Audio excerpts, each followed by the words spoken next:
됐죠. 그, 저는 여러분들 이제 오늘 연수 13일차라고 하니까 그동안 많은 전문가 선생님들이 오셔서 이제 어머니들이 도움이 되는 말씀들 많이 하셨을 텐데, 듣는데 불편 안 해요? 괜찮아요? 네. 저는 뭐 자녀교육 전문가라기보다는요,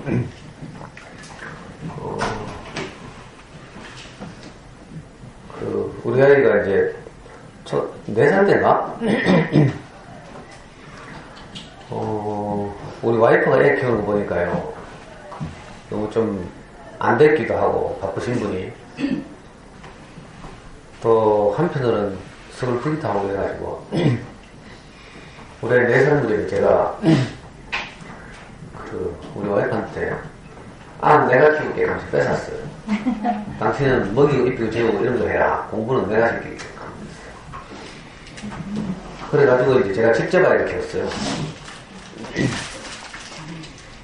그게 벌써 20년 전이죠. 지금 우리 애는 다 자라가지고 이제 대학교 4학년. 군대도 갔다 오고요. 시간은 이렇게 금방 흘렀지만 사실은 큰 소리 쳤지만 제가 아이를 이제 키워버리고 왜 그런 생각을 했는가 하면 제가 이제 아버지 없이 자라가지고요. 저는 삼형제가 있는데 형, 제 동생 이렇게 셋이 있는데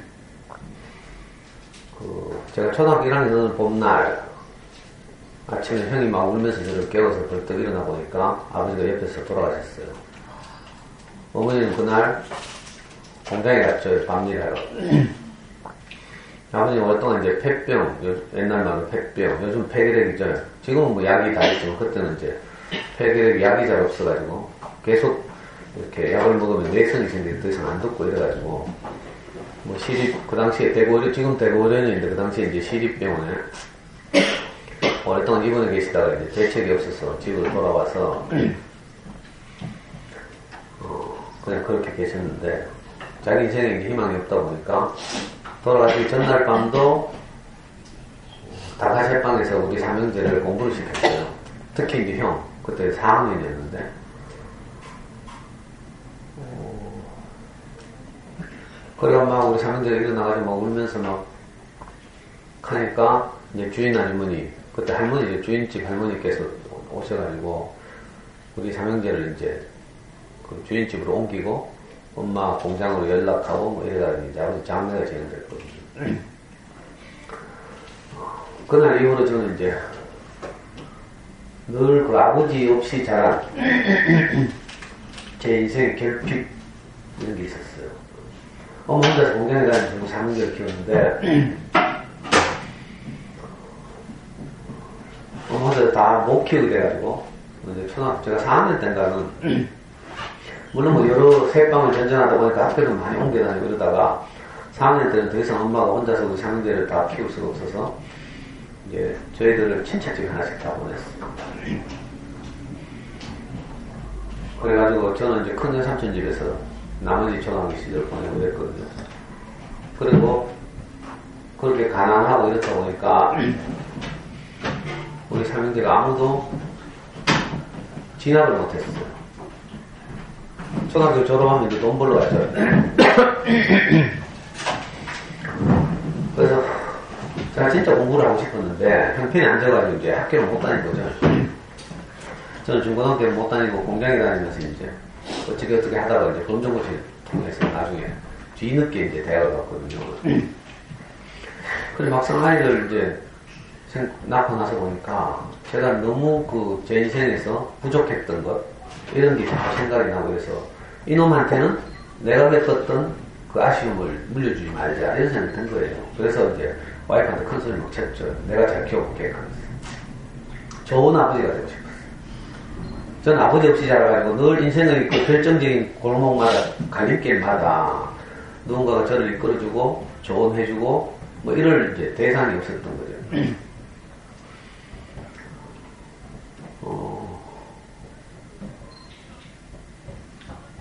제가 그렇게 자라다 보니까 이제 아이를 막상 이렇게 받았는데, 제가 부모님부터 야구 받은 경험이 없으니까 막상 컨설팅 쳐서 애는 이제 뺏어가지고 내가 한글도 가르치고 뭐 숫자도 가르치고 뭐 해락하니까 너무 막연한 거라. 당장 뭐 한글 기억력 비응력 이건 가르칠 수 있는데 어떻게 해야 될지 암담한 거예요. 엄마들을 보니까 어린이집 보내고 유치원 보내고 나서 노란 차 딱 떠나가고 나면요 자기들끼리 막 눈 맞추더라고. 그래가지고 언니 우리 집 가서 커피 한잔 할래? 하면서 고학년 언니 꼬셔가지고 가서 막 물어보고 막 이러고 좀 친해지니까 저도 언니 집에 놀러 한번 가도 돼요? 하면서 가가지고 집안 쫙 스캔하고 있잖아요. 그러니까 뭐 그 집은 학생지 뭐 아는지 뭐 전집은 뭐 고쳐인지 뭐 이런 거 살피고 막 엄마들 이렇게 정보를 처음에 얻더라고요. 저도 우리 아이 어린이집 놀이방부터 어린이집 유치원 학교 제가 다 아는 거예요. 근데 노란 차가 딱 떠나고 나잖아요. 아무도 저보고 오빠 우리 집 와서 자는 이런 사람이 없어요. 그래서 저도 넉살 좋게 막 누님 뭐 하면서 막 이렇게 앵기면서 막 어떻게 물어볼 수도 없고 정말 외로웠어요. 그래가지고 할 수 없이 저는 뭐 했는가 하면 시내에 제일 큰 서점 나가가지고 육아서적이거든요. 육아서적. 너무 답답하니까. 지금은 이제 뭐 대형 서점이 내려와 있어요. 교보용품, 알라딘 이런 거. 지금 그 당시에는 이제 제일서점이 제일 컸어요. 대구에서. 그 제일서점 육아코너 가가지고 막 닥치는데 다 읽었어요. 책을. 진짜. 그것도 내가 공부에 한이 있으니까 저는 서울법대를 가고 싶었는데 중고등학교 못 다니고 기초가 없고 뭐 학원 다닐 형편도 안 되고 이러니까 그죠. 전혀 그렇지 못했거든요. 정말 뭐 신이 도우셔서 겨우 이제 경대법대를 갔는데 그게 제 인생의 한인 거죠. 한 부족. 이놈은 어쩐지 공부 잘 시켜서 내 한을 풀자 이제 서울대를 보내자 이렇게 생각하고 영재자 들어간 책, 서울대자 들어간 책 이런 거 다 읽었다니까 진짜. 근데 신기하게 있잖아요. 많이 읽다 보니까 공통적으로 딱 하는 말이 하나 있어. 그게 뭔지 알아요? 공부를 잘하려면 책 읽기를 좋아해야 된다. 이거였어요. 뭐 많은 프로그램도 있고 영재자부터 뭐 오만 거 다 있죠. 시중에 가면 유명한 브랜드도 있고 뭐 종합 무슨 선물 세트 같은 뭐 이상한 뭐 이런 거 있는데 사실은 가장 중요한 게 그거였어요. 마침 제가 오늘 맡은 주제가 뭐더라? 오늘 저거는 통합이에요?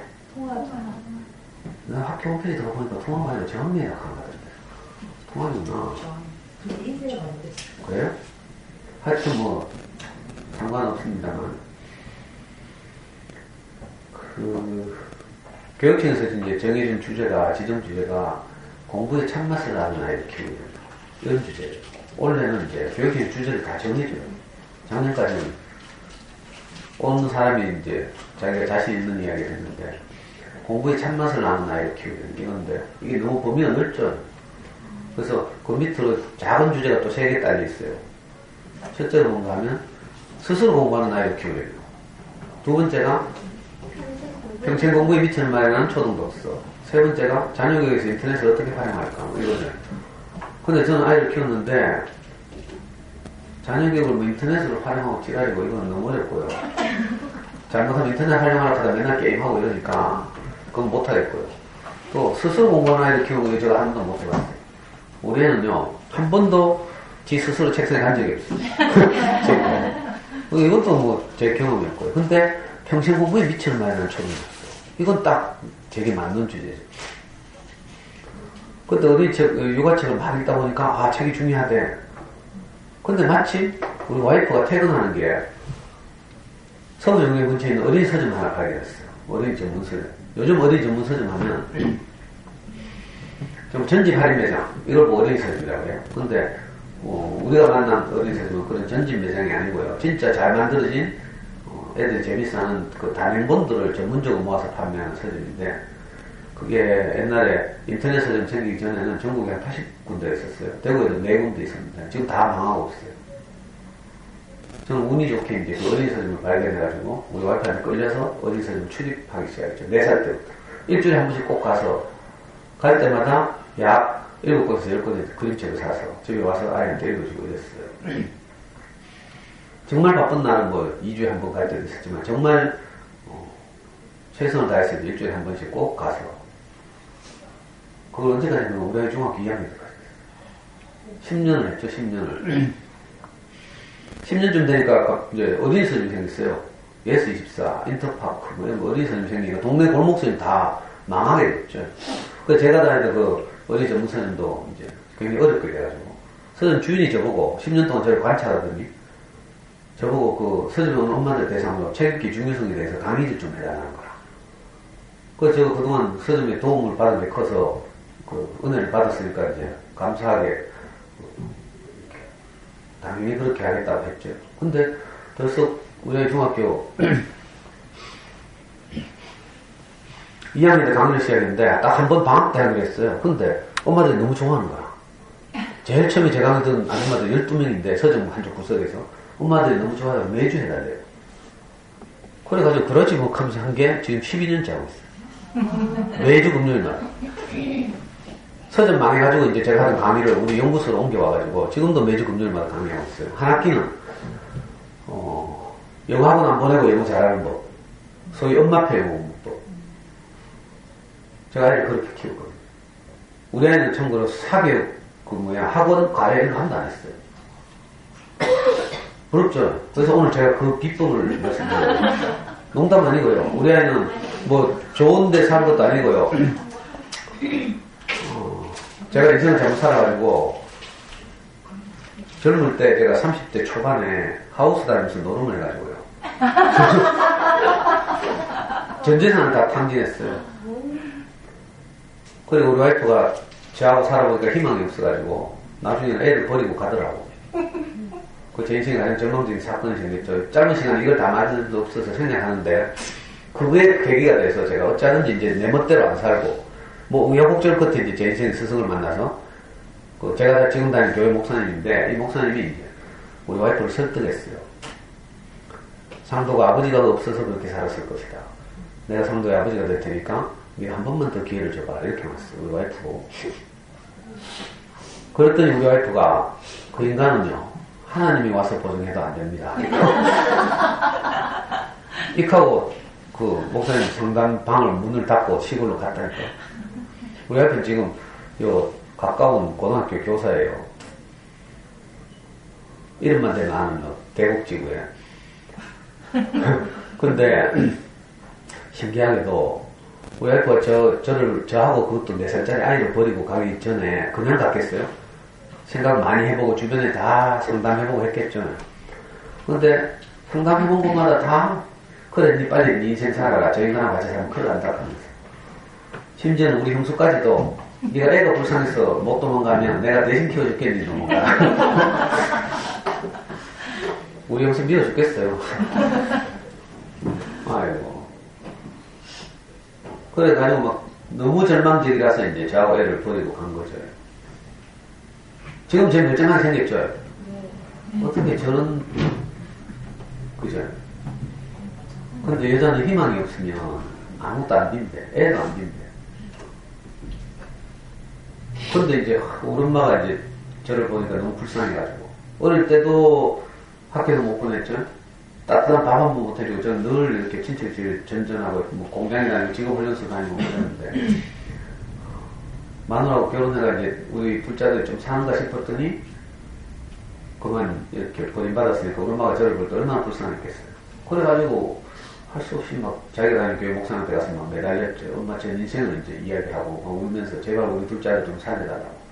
그래가지고 이 양반이 이제 저는 정말 모르는 청년인데 어떻게 사람을 보내가지고 우리 와이프를 방학 때 당직서로 올라온 와이프 학교 교문에 누구를 보내가 서 있다가 퇴근하는 거 붙잡아가지고 그렇게 상담을 했는데 우리 와이프가 그렇게 말하고 왔어요. 그 인간은 하나님 와도 안 됩니다. 하나님 보증해도 안 됩니다. 근데 돌아가서 처갓집에 돌아가서 우리 와이프가 계속 생각이 났대. 모든 사람들 다 물어보니까 그 인간 안 된다 하는데 이 이상한 영감 하나는 상도가 그 아이가 어쩔 수 없어서 그렇게 살았을 것이다. 아버지 없이 살다 보니까 내가 상도에 아버지가 될 테니까 한 번만 더 기회를 줘봐. 이렇게 말한 거예요.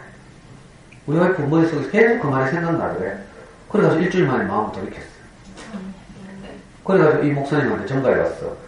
그 인간 우리 시골에 보내가지고 한번 빌게 해달라고. 저는 그때 지푸라기라도 잠든 심정으로 그 목사님 전화 왔길래 그래 목사님 시키면 내가 뭐든지 해야겠다 이렇게 우리 엄마가 미리 기도를 했기 때문에 그렇게 결심하고 있었어요. 그런데 전화가 와서 진짜로 제가 집에서 와서 한번 빌란다 이렇게 말하는 거야. 빌러 가보라 이렇게 말해요. 근데 내가 무슨지 지금 해야 되잖아요. 지푸라기도 잡아야 되는데 애가 너무 불쌍해가지고. 근데 제가 집에 빌러 가라 하니까 못 가겠더라고. 왠지 알아요? 일주일 전에 가서 제가 우리 처가가 청도 풍각이라는 곳이 있는데 시골에 가서요 겨울에 그 추운 겨울에 애가 너무 불쌍해서 엄마 보고 싶어 해서 제가 집 앞마당에 가서 제가 짐승처럼 울부짖으면서 내 모든 것을 내려놓고 빌었거든요. 한 번만 용서해달라고 짐승처럼 울부짖었어요. 온 동네가 떠나가도록. 근데 안 되더라고. 처남 둘이 나오디만 내 귀에 대고 계속 이래 떠들면 우리는 더 이상 못 참신데 이카더라고. 그때 처남들이 총각이었거든. 해병대 나오고 막. 이 말은 무슨 말이에요? 가만히 들어보니까 니 계속 이래 떠들면 우리 뒤진대 이 말이죠.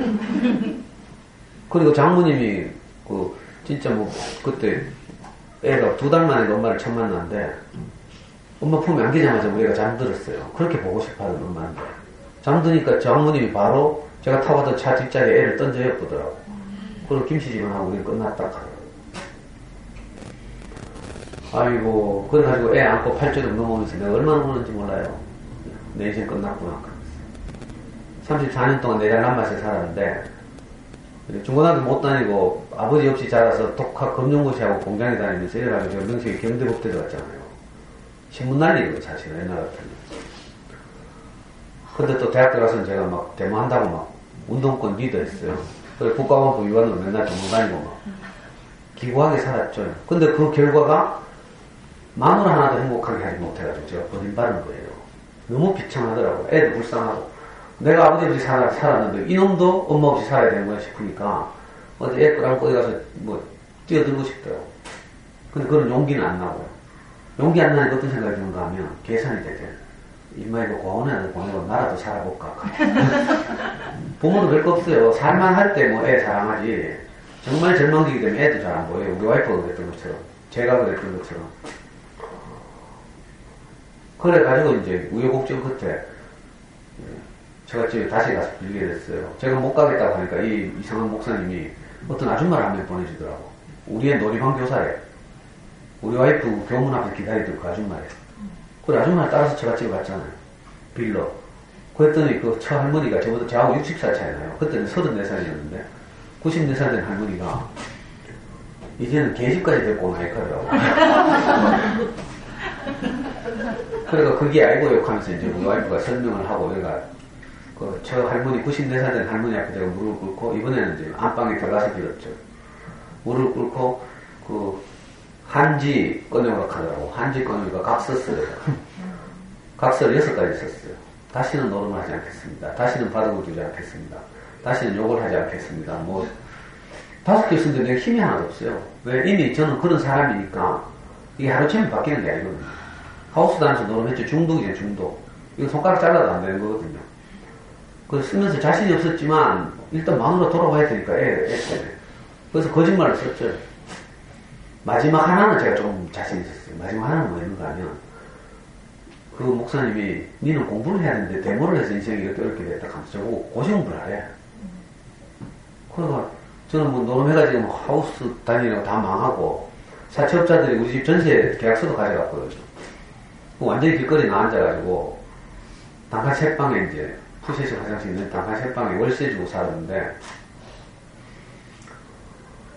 고시원에 가라고 하니까 제가 그때는 비는 게 없더라고. 있는 그대로 말했어요. 꾸밀 것도 없이. 저는 노름하고 이거 다 망해서 고시원 갈 돈이 없습니다 하니까 이 영감이, 이 목사님이 얼마면 되겠냐 이렇게 하더라고.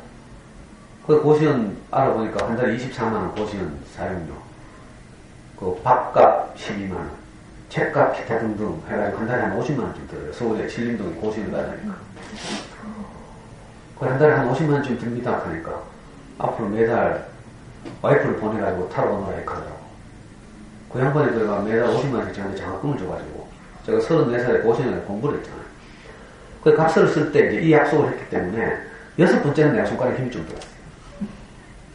공부를 열심히 해서 시험을 꼭 합격하겠습니다. 왜냐하면 저는 명식이 자기주도 학습 전문가잖아요. 검정고시 했거든요. 아무한테도 안 배우고 학교도 안 다니고 혼자 공부했거든요. 그거는 좀 힘이 있었어요. 근데 이 이야기 너무 오래 할 수 없으니까 나중에 신기하게 우리 와이프 돌아왔죠. 이 이상한 목사님이 보증해가지고 제가 돌아왔어요. 그러니까 할 수 없이 이 교회 나가야 되는 거야. 저는 빨갱인데 명식이 저는 대학 때 운동권 했거든요. 마르크스주의자예요. 국가방법 늘 이만하고 쫓겨다니고 막 사회주의 정당 건설하려고 하고 막 이랬는데 할 수 없이 이 교회 다녔잖아요. 근데 신기하게도 하여튼 저는 가기 싫지만 억지로 다녔어요. 끌려다닌 거지. 목사님 얼굴이 맨날 축구공처럼 보이고 빨리 끝나고 축구하러 가야 돼. 내가 요 교회 붙어 있은 유일한 이유는 끝나면 축구하러 점심 먹고 나서 젊은 애들끼리. 지금도 해요. 지금도. 매주 토요일 일요일 제가 축구하는데. 근데 왔다리 갔다리 하다 보니까 가랑비에 옷 젖는다고 어떤 말이 내게 계속 들어와서 내가 사람이 달라진 거예요. 그래가지고 몇 년 후에 보니까 자신 없었던 각서 5가지 다 지켜졌어요. 그 후로 제가 23년이 지났는데 한 번도 하우스 간 적 없고요. 한 번도 바둑을 다시 뜬 적이 없고요. 신기하죠? 근데 손가락에 힘들어간 거 있잖아요. 고시 공부에서 시험 꼭 합격하시고 이것만 못 지켰어요. 역설이죠, 역설. 맨날 공부 안 하다가 있잖아요. 갑자기 고시원 와서 공부하려고 하니까 6개월 앉아있으니까 허리 디스크 왔어요. 그래, 고시원 접고 대구로 내려왔잖아요. 그래가지고 할 수 없이 제가 사실은 우리 아이를 키우게 됐어요. 우리 와이프를 돕긴 도와야 되고, 저는 돈 있으면 노름하러 갈 놈이니까, 절대 니는 돈 벌면 안 된대, 주변에서. 그래, 할 수 없이 내가 집에 들어앉아가지고 아이를 키우고. 이야기가 너무 이상하게 갔는데, 왠지 여기 오니까 그제?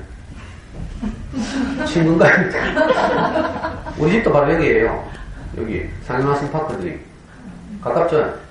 월곡 역사공원에 맨날 우리 앞에 산책하고, 월곡 초등학교가 나는 월곡 역사공원 옆에 있는 그건 줄 알았어. 근데 그건 월천이더라고. 월천 1학기 들어갔거든.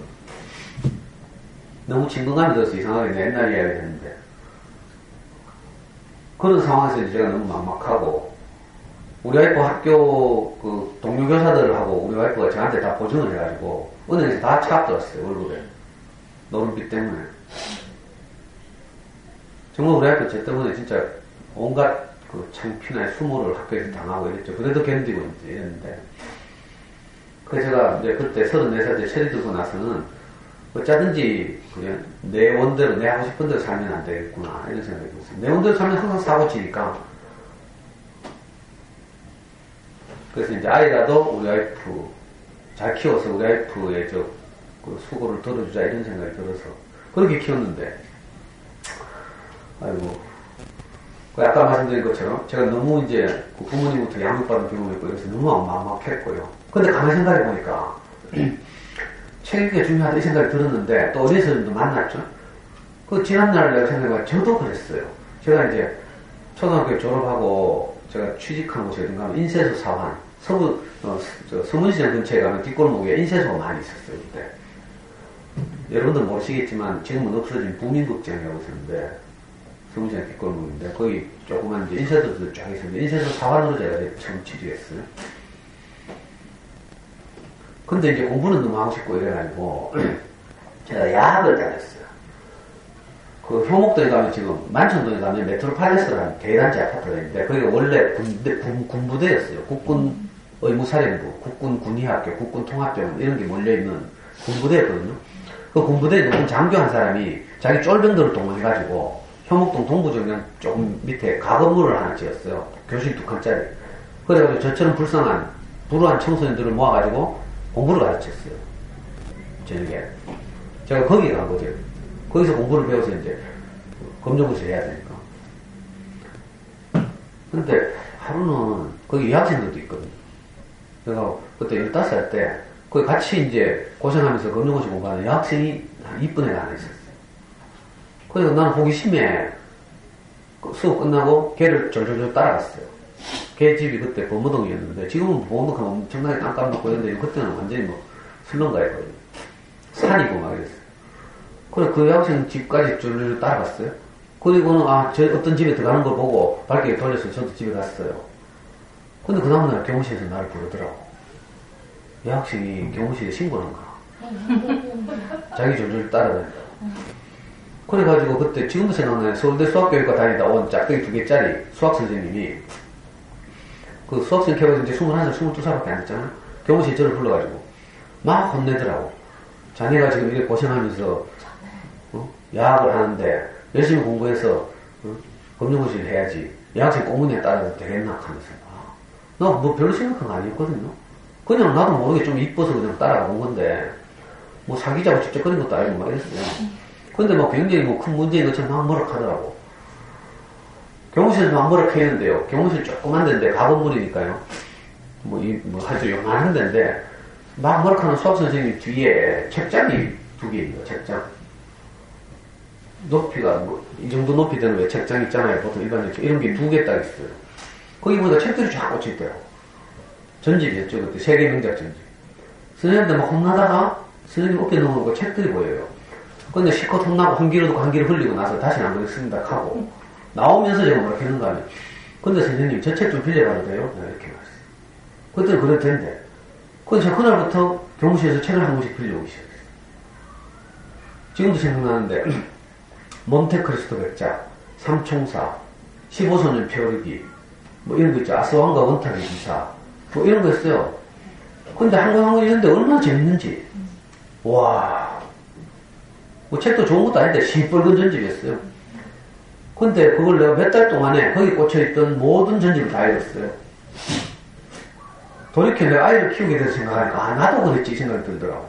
제가 무난히 검정고시에서 대학 갔잖아요. 그때 내가 많은 읽기를 했구나. 정말 열악한 환경이었거든요. 엄마 혼자서 우리 삼기를 키우려니까 다 검정고시 했어요. 우리 삼기 아무도 중학교 못 가거든요. 우리 형만 유일하게 중학교 검정고시 하고 나서 고등학교 갔어요. 형이 고등학교 가고 우리는 더 고등학교 갈 길이 막혔죠. 그래서 저하고 동생은 그냥 검정고시 했죠. 지금 형은 대구에서 아주 큰 병원 이사장이에요. 입시전적이죠. 10층짜리 병원. 대학병원 말고 그 다음 규모로 가장 큰 병원 운영하고 있어요. 신이 도우신 거죠. 어쨌든 하여튼 저도 그렇게 했는데 그래서 아이를 키우면서 정말 체육이 중요했구나 이 생각이 금방 동의가 됐어요. 그래가지고 계속 어린이집을 다녔죠.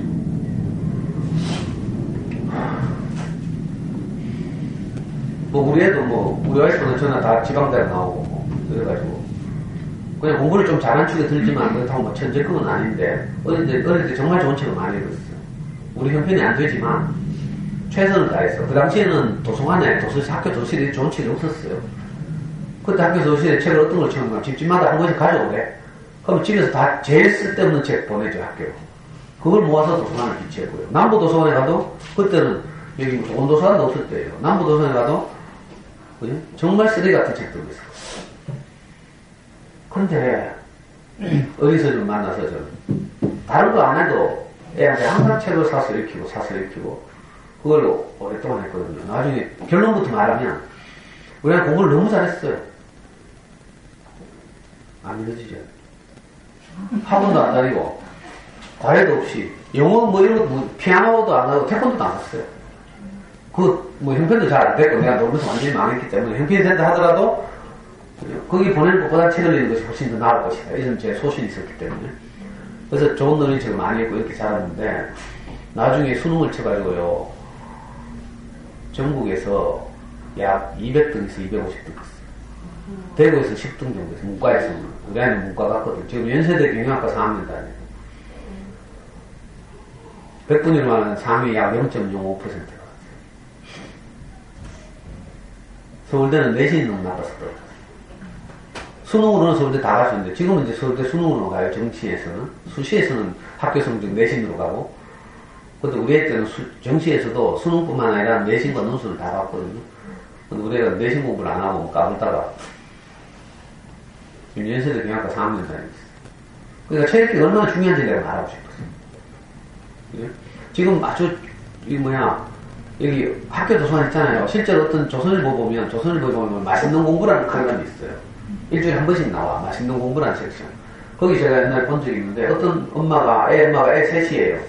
근데 학교를 보낼 때 목표가 딱 하나 있을 때 뭔지 알아요? 그 학교 도서실에 있는 책은 다 읽고 졸업하겠다.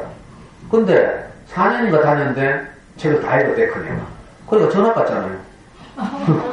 다학교 도서실 책이거든. 그러니까 3번 전학했다니까. 정말 가장 효과적인 교육 방법이 뭔지 알아요? 책을 많이 읽어주는 거예요. 그리고 많이 읽어주다 보면 애가 듣고 책 읽게 되는 힘이 생겨요. 그러면 이제 지가 읽기 시작하는 거죠. 그래서 책을 많이 읽으면 저절로 공부 잘하게 돼요. 왜? 모든 시험 다 글자로 되어 있어요. 글자로. 텍스트로 되어 있죠. 그러니까 어떤 과외보다 어떤 사교육보다 가장 효과적이고 중요한 게 책 읽기죠. 그래서 교육청에서도 평생 공부에 미치는 많은 초등독서기. 어느 정도인가 하면요. 작년에 우리가 로스쿨 입문시험이라고 했었어요. 그 주요 법대가 없어졌죠. 변호사, 판검사 뽑는 제도가 로스쿨로 바뀌었어요. 대학을 졸업하는 아이들이 대학을 졸업하고 이제 대학원 개념으로 가는 거죠. 그래서 주요 대학의 법대가 없어지고 로스쿨이 들었어요. 대구도 경북대학교와 영남대학교에는 법대가 없죠. 로스쿨을 도입해서 그래요. 로스쿨 인가가 안 난 곳에는 이제 좀 수준 낮은 학교들은 아직도 법대가 있어요. 저는 어릴 때부터 내가 판검사가 되고 싶었는데 못 됐잖아요. 우리 애를 그렇게 판검사가 되게 하려고 어릴 때부터 최면을 시켰어. 니는 무조건 서울법대 가야 된다. 근데 하나님이 뭐 내 길을 막으시는지 어쩌는지 전국에 있는 법대를 다 없애더라고. 그 갈 길 없는 낙동강 오리알처럼 돼가지고 할 수 없이 문과에서 갈 수 있는 제일 그래도 인기 있는 과가 경영학과예요. 그래서 경영학과 간 거야. 그래도 내가 늘 어릴 때부터 그렇게 법률가가 되라 뭐 이렇게 말해놓으니까 우리 애는 근데 관심이 없어요. 요즘 애들은 옛날 우리처럼 뭐 권력, 명예 이런 데 관심이 없고 지 하고 싶은 일 찾죠. 그리고 우리 애는 사실은 글로벌 뭐 이렇게 컨설팅 회사 이런 데 가려고 그런 데 준비하고 있어요.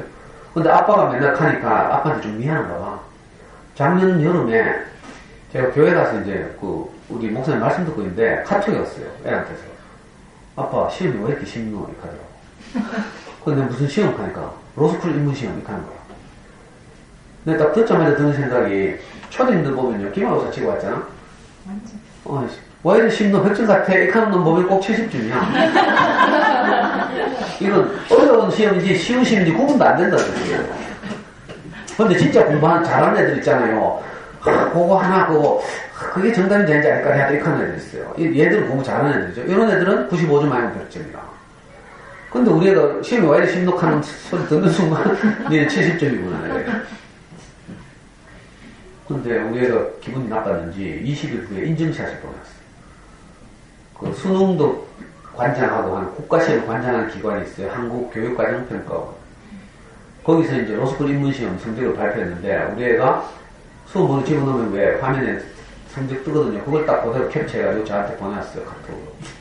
보니까 유수한 대학교 4학년 아이들 7,500명이 시험을 쳤는데 그 중에서 우리 애가 120등 했어요. 서울대 로스쿨 정원이 160명이에요. 연세대 120명, 고려대 120명, 성균관대 80명, 서강대 80명. 이게 메이저 5대 로스쿨이에요. 경북대도 80명.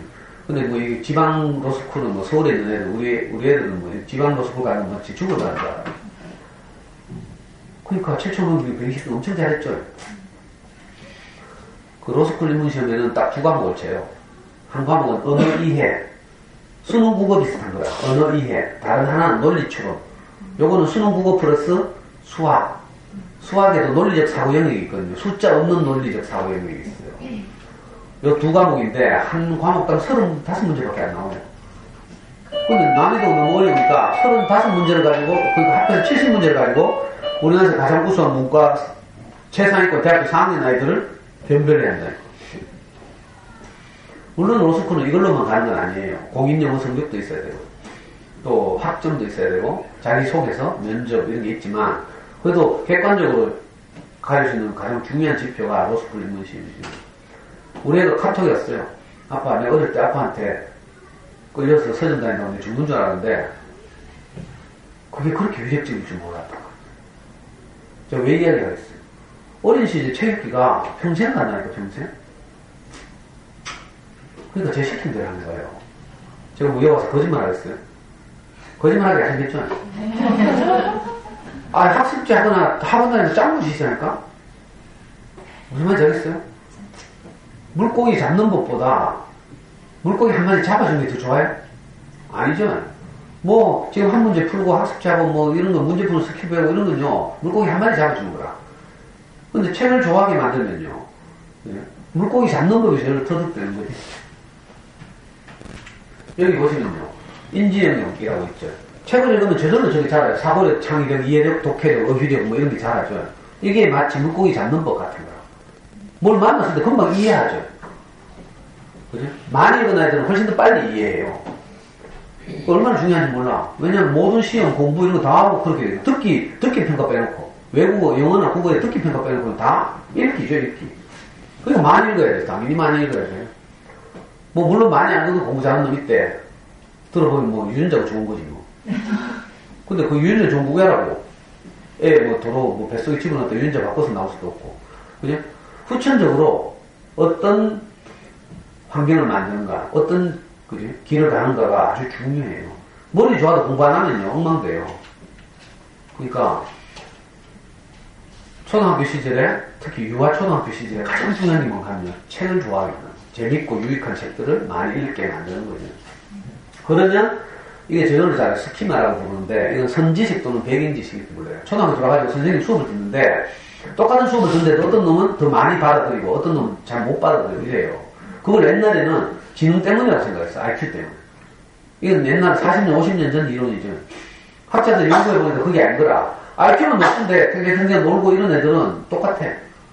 근데 IQ가 낮아도 백인 지식이 많은 애들, 어떤 수업을 받기 전까지 이 아이가 얼마나 많은 책 읽기 경험을 가졌는가, 이런 것이 선생님 말씀을 훨씬 더 많이 받아들이게 하고, 또 엄마가 얼마나 많이 읽어줬는가가, 초등학교 저학년 때 선생님이 주로 말로 하죠. 말을 듣고 무슨 말인지 알아들어야 돼요. 그럼 엄마가 책을 많이 읽어준 애들이, 많이 들은 애들이 훨씬 더 가능성이 높아요. 그리고 또 책 읽기의 중요한 특징 중에 하나는, 정말 중요한 게 뭔가 하면요. 물론 이렇게 뭐 사고력, 독해력 이런 게 잘 공부를 잘하는데 큰 도움이 되는 건 당연하고요. 또 중요한 게, 더 중요한 게 뭔가 하면, 애들이 학교 다니다 보면요, 나름대로 스트레스를 받고요. 어려움을 많이 겪어요. 학교 놀러만 다니는 게 아니거든요. 힘센 놈이 때리기도 하고요. 또 왕따 따돌리기도 하고요. 뭐 왕따 캐가 거창한 게 아니에요. 세 놈이 같이 놀다가 한 놈 따돌리면 그게 왕따라. 그냥 한 50명이 왕따 시키는 거, 꼭 이런 것만 생각하면 안 돼요. 항상 내가 가까이 있는 친구는 두세 명이거든? 근데 셋 중에 셋이 같이 놀다가 둘이서 하나 따돌려 보면요. 얘가 갈 게 없다니까? 이런 어려움도 늘 제가 상담하는 거고요. 뭐 비교당하죠. 선생님은 항상 공부 잘하는 애 좋아하고 뭐 이런 것도 있고. 그죠? 그러니까 학교에서 보통 스트레스 받고 그런 게 아니에요. 제 어린 시절 생각해봐도 거기다가 집으로 돌아오면 또 엄마들 가만히 있나? 맨날 애 잡죠? 엄마들 인생에 만족이 없으니까 그 누구한테 그래? 남편한테 막 가다가는 큰 싸움 나니까 만만한 게 애죠? 맨날 애 잡는 거라 공부시킨다는 핑계로. 저도 애 많이 잡았어요. 특히 수학 공부시키다가 뚜껑 날라가봐요. 제가 애 키우다 보니까 이 짧은 시간에 뭐 제가 그런 거 다 말씀드릴 수 없는데 애 키우는 모든 부모들이 가진 공통적인 질병이 충동조절장애. 저는 뭐 성질이 급하니까 맨날 애 패고 했어요. 처음에. 엄마는 수학 공부시키면 그렇죠? 뚜껑 날아가면 막 풀던 문제집 뚜뚜 말아가면 애 때리고 막 그러다 쟤가 쓰레기통에 쳐박았고 내가 그런 거 공부할 자격이 없다고. 그러다 몇 시간 지나는 다음에 정신 돌아오면 다시 그거 아까 쬐던 거 꺼내가지고 스카이테이프 붙이고 막 그리고 또 애 뭐 울고 자러 들어간 데 가가지고 또 뭐 뺨 비비면서 우리 딸 사랑해 아빠 아빠는 미쳤나봐. 저는 우리 애한테 무릎 꿇고 많이 빌었어요. 근데 엄마들은 자기만 그런 줄 알고 속으로 다짐하지. 내일은 꼭 어디 상담센터 가봐야지. 상담센터 없으면 내가 정신과라도 가봐야지. 정신과 안 가도 돼요. 왜? 대한민국 엄마들이 다 그래. 그러나 내만 미친 건 아니고 정신과도 약도 없어요. 뭐 정상적으로 정기적으로 뭐 이렇게 우울하거나 뭐 아니면 업되거나 하면 조울증 뭐 항우울제 주거나 신경안정기 주거나 이럴 텐데, 이건 뭐, 속 공부 안 시키면 멀쩡한데. 그러니까 이 파트타임 사이코는요, 뭐, 약물 치료도 안 돼요. 그러니까 너무 자책하지 말고요. 저도 많이 그랬어요. 그렇지만 포기하지 않았어요. 또 떨어마다 간다. 이렇게 애하고 싸우면서 관계 나빠지는 것보다 어디 학원 보내자 이건다니까. 그럴듯한 말 같지만 아니에요. 학원 보낸 순간에 공부를 포기하는 거랑 똑같아. 솔직히 말하면. 서울의 대치동 전문가들이 말하자면 95%가 학원에 정기생들 온대. 근데 우리 애는 뭐 5%일까 봐? 안 그래요. 조금 하더라도 집에서 같이 찌고 뽑고 하더라도 가능하면 엄마가 일하러 가지 않는 한 또 일하러 갔다 오면 저녁에 조금씩만 하면 되거든. 엄마도 뭐 굉장히 많이 해야 된다. 그게 아니에요. 하루 조금씩만 해도 요게 쌓여가지고 습관이 된다니까. 무서워요. 초등학교 저학년 때 같으면 10분, 20분만 하면 돼요. 수학 공부할 때. 고학년 되면 좀 다르지만 시간이 조금씩 학년에 한 칸 올라갈 때마다 10분씩만 늘리면 돼. 그 제가 엉뚱한 얘기인데 학교 다니면 애들도 스트레스 받고 집에 와서도 엄마들한테 맨날 뭐 자존감 떨어지는 소리 들어서 하고 뭐 니까짓기 무슨 뭐 개사고 내가 니나 한다고 위에 공부했단 말이야 하고 현금은 정 갖고 나가라 하고 뭐 아이고 어제도 어떤 엄마 저 수능고 사는 엄마 상담하는데 6학년짜리 애가 정교린이 회장이야. 근데 사춘기가 시작돼가지고 집에를 안 오는 거야 애가. 6학년짜리가 PC방에 살고 운동회 축구하고 이러다가 엄마가 뭐 그 해대고 아빠가 때리고 이러니까 아예 안 부르고 친구 집에 자고. 진짜 참. 6학년이 집에 안 오는 경우는 또 처음 상담해보네. 중고딩들은 그런 거 많은데. 그래서 내가 캤어요. 뭐 가출팸 들어갔어요. 하면서. 가출팸이라고 있거든. 가출하는 게 뭐야? 가정을 이루고 살아요. 20살짜리가 가장하고 초딩들 뭐 이런 애들 편의점 다니면서 뭐 훔쳐오고 알바하고 이래가지고 먹고 사는 가출팸 있죠. 진짜 심각하면 그런 데 들어가거든. 근데 그것도 아니라 친구 집에 가서 뭐 친구 부모님한테 말 잘해가지고 아빠는 출장 가고 없고요. 뭐 엄마는 동생하고 뭐 어디 수학여행 갔고요. 하면서 무슨 이야기나 같이 하는 거야. 그러니까 이런 어려운 일들이 많다니까. 그때 그죠? 아이들 자존감이 현저히 떨어요. 정교린 회장인데 뭐 계속 엄마한테 혼나고 이러니까 수성구에서 학원 돌리다 보니까 애들 지쳤겠죠. 힘이 동력을 다 상실해가지고 그런 일이 벌어진 거예요. 그 양을 줄이고 이래야 되는데 이게 안 되고 엄마들 불안하고 이러니까. 자, 이렇게 어려움을 겪는 아이들에게 좋은 어린이책을 만나게 해야 돼요. 자, 그러면 좋은 어린이책이 아이를 위로해요. 신기한 일인데 저는 초등학교 3학년 어느 학급에서 일어난 내 짝꿍 체험이라는 책이 있어요. 동화책 중에 유명한 책인데 저는 그거 우리 아이한테 읽어주다가 내가 막 감동이 돼가지고 진짜 많이 울었어요. 지금도 울어 나 그 책 읽으면. 이 영대라는 아이가 있는데 엄마가 일찍 돌아가셨어. 그래서 촌에 살다가 서울로 전학을 왔죠. 친척집에 왔는지 모르겠는데. 근데 엄마 없으니까 얼마나 남루하겠어요. 깨지제 해가지고 돌아보는 사람 없지. 그러니까 엄마 돌아가시면 얼마 안 되니까 이거 말도 안 하지. 자존감이 너무 낮은 나이에요. 근데 서울에 전학 온 거라 어떤 학급 3학년인데 학급에서 문제만 생기면 얘가 다 덮어 쓰는 거라. 말을 안 하니까 친구들이 영대가 그랬어요. 영대가 그랬어요. 아이고 이런데 이거 꼭 내가 들어오지. 영태하고 내하고 뭐가 됐어요? 동일시가 되고 동일시. 엄마들 연속극 보다가 송혜교하고 동일시 되니까 맨날 태양의 후예 본다고 뭐. 지금 끝났지만 그때 수목도름 할 때 난리 났거든. 송혜교하고 동일시가 된 거예요. 그럼 재밌죠. 그 누구 또 송씨네. 송중기하고 뭐 송혜교가 막 키스하라고 아슬아슬하게 하면 막 엄마들 가슴 조마조마해가 막. 아 오죽하면 내보고 문자 와서 카톡 긴겨가지고 수요일, 목요일 아빠들의 행동 요령 하면서 엄마들이 본방사수하려고 하니까 수요일, 목요일 저녁에는 절대 어른거리지 말아요. 송중기의 잔영이 엄마들 머릿속에 떠오르는데 남편이 왔다 갔다 하면 김샌다고 뭐 이런 이야기도 하고 이게 동일시대에서 그래요. 좋은 어린이책도 우리 아이들을 자기와 동일시하게 만들어요. 동일시되면 어떤 일이 벌어지는가 하면 송혜우가 막 송중기하고 싸우고 헤어지거나 할 때 갈등하죠. 그럴 때 나도 속상하고 다시 뭐 외국 찍을 때 막 다시 재회하잖아요. 그러면 막 나도 기쁘고 막 키스하면 나도 짜릿하고 막 이런 거라. 이런 과정을 거치는 거예요. 주인공이 울고 웃을 때 나도 함께 울고 웃고 하다 보면 내면에서 자기 정화가 일어나요. 내면이 깨끗해진다 이런 뜻이에요. 왜 추석 때 시댁 갔다가 열받아 왔어. 시어머니 욕해야 되는데 동네 언니나 누구 만나가지고 시어머니 막 욕하죠. 그다음에 듣는 그 의미가 또 열받아가지고 막 자기 시험을 욕하고 막. 이러다 보면 뭔가 좀 해소되죠. 본질적인 건 아니지만, 이 상당 부분 해소되거든요. 누가 들어주기만 해도. 이게 카타르시스라고 하는 거예요. 자기 내면의 정화. 그리고 책을 딱 나중에 듣고 나면요. 주인공이 어떻게 해서 해피엔딩 해. 그러면 어떤 생각이 들어요? 뭐 하나 깨닫게 되죠. 아, 나만 이렇게 읽는 게 아니구나. 예. 또, 이제 책을 많이 읽으면 더 깊은 깨달음 얻죠. 아, 인생이 이런 것이구나. 이렇게. 아이들도 그러면 위로도 받고 용기도 얻고 그래요. 좋은 어린이책을 만날 필요가 있어요.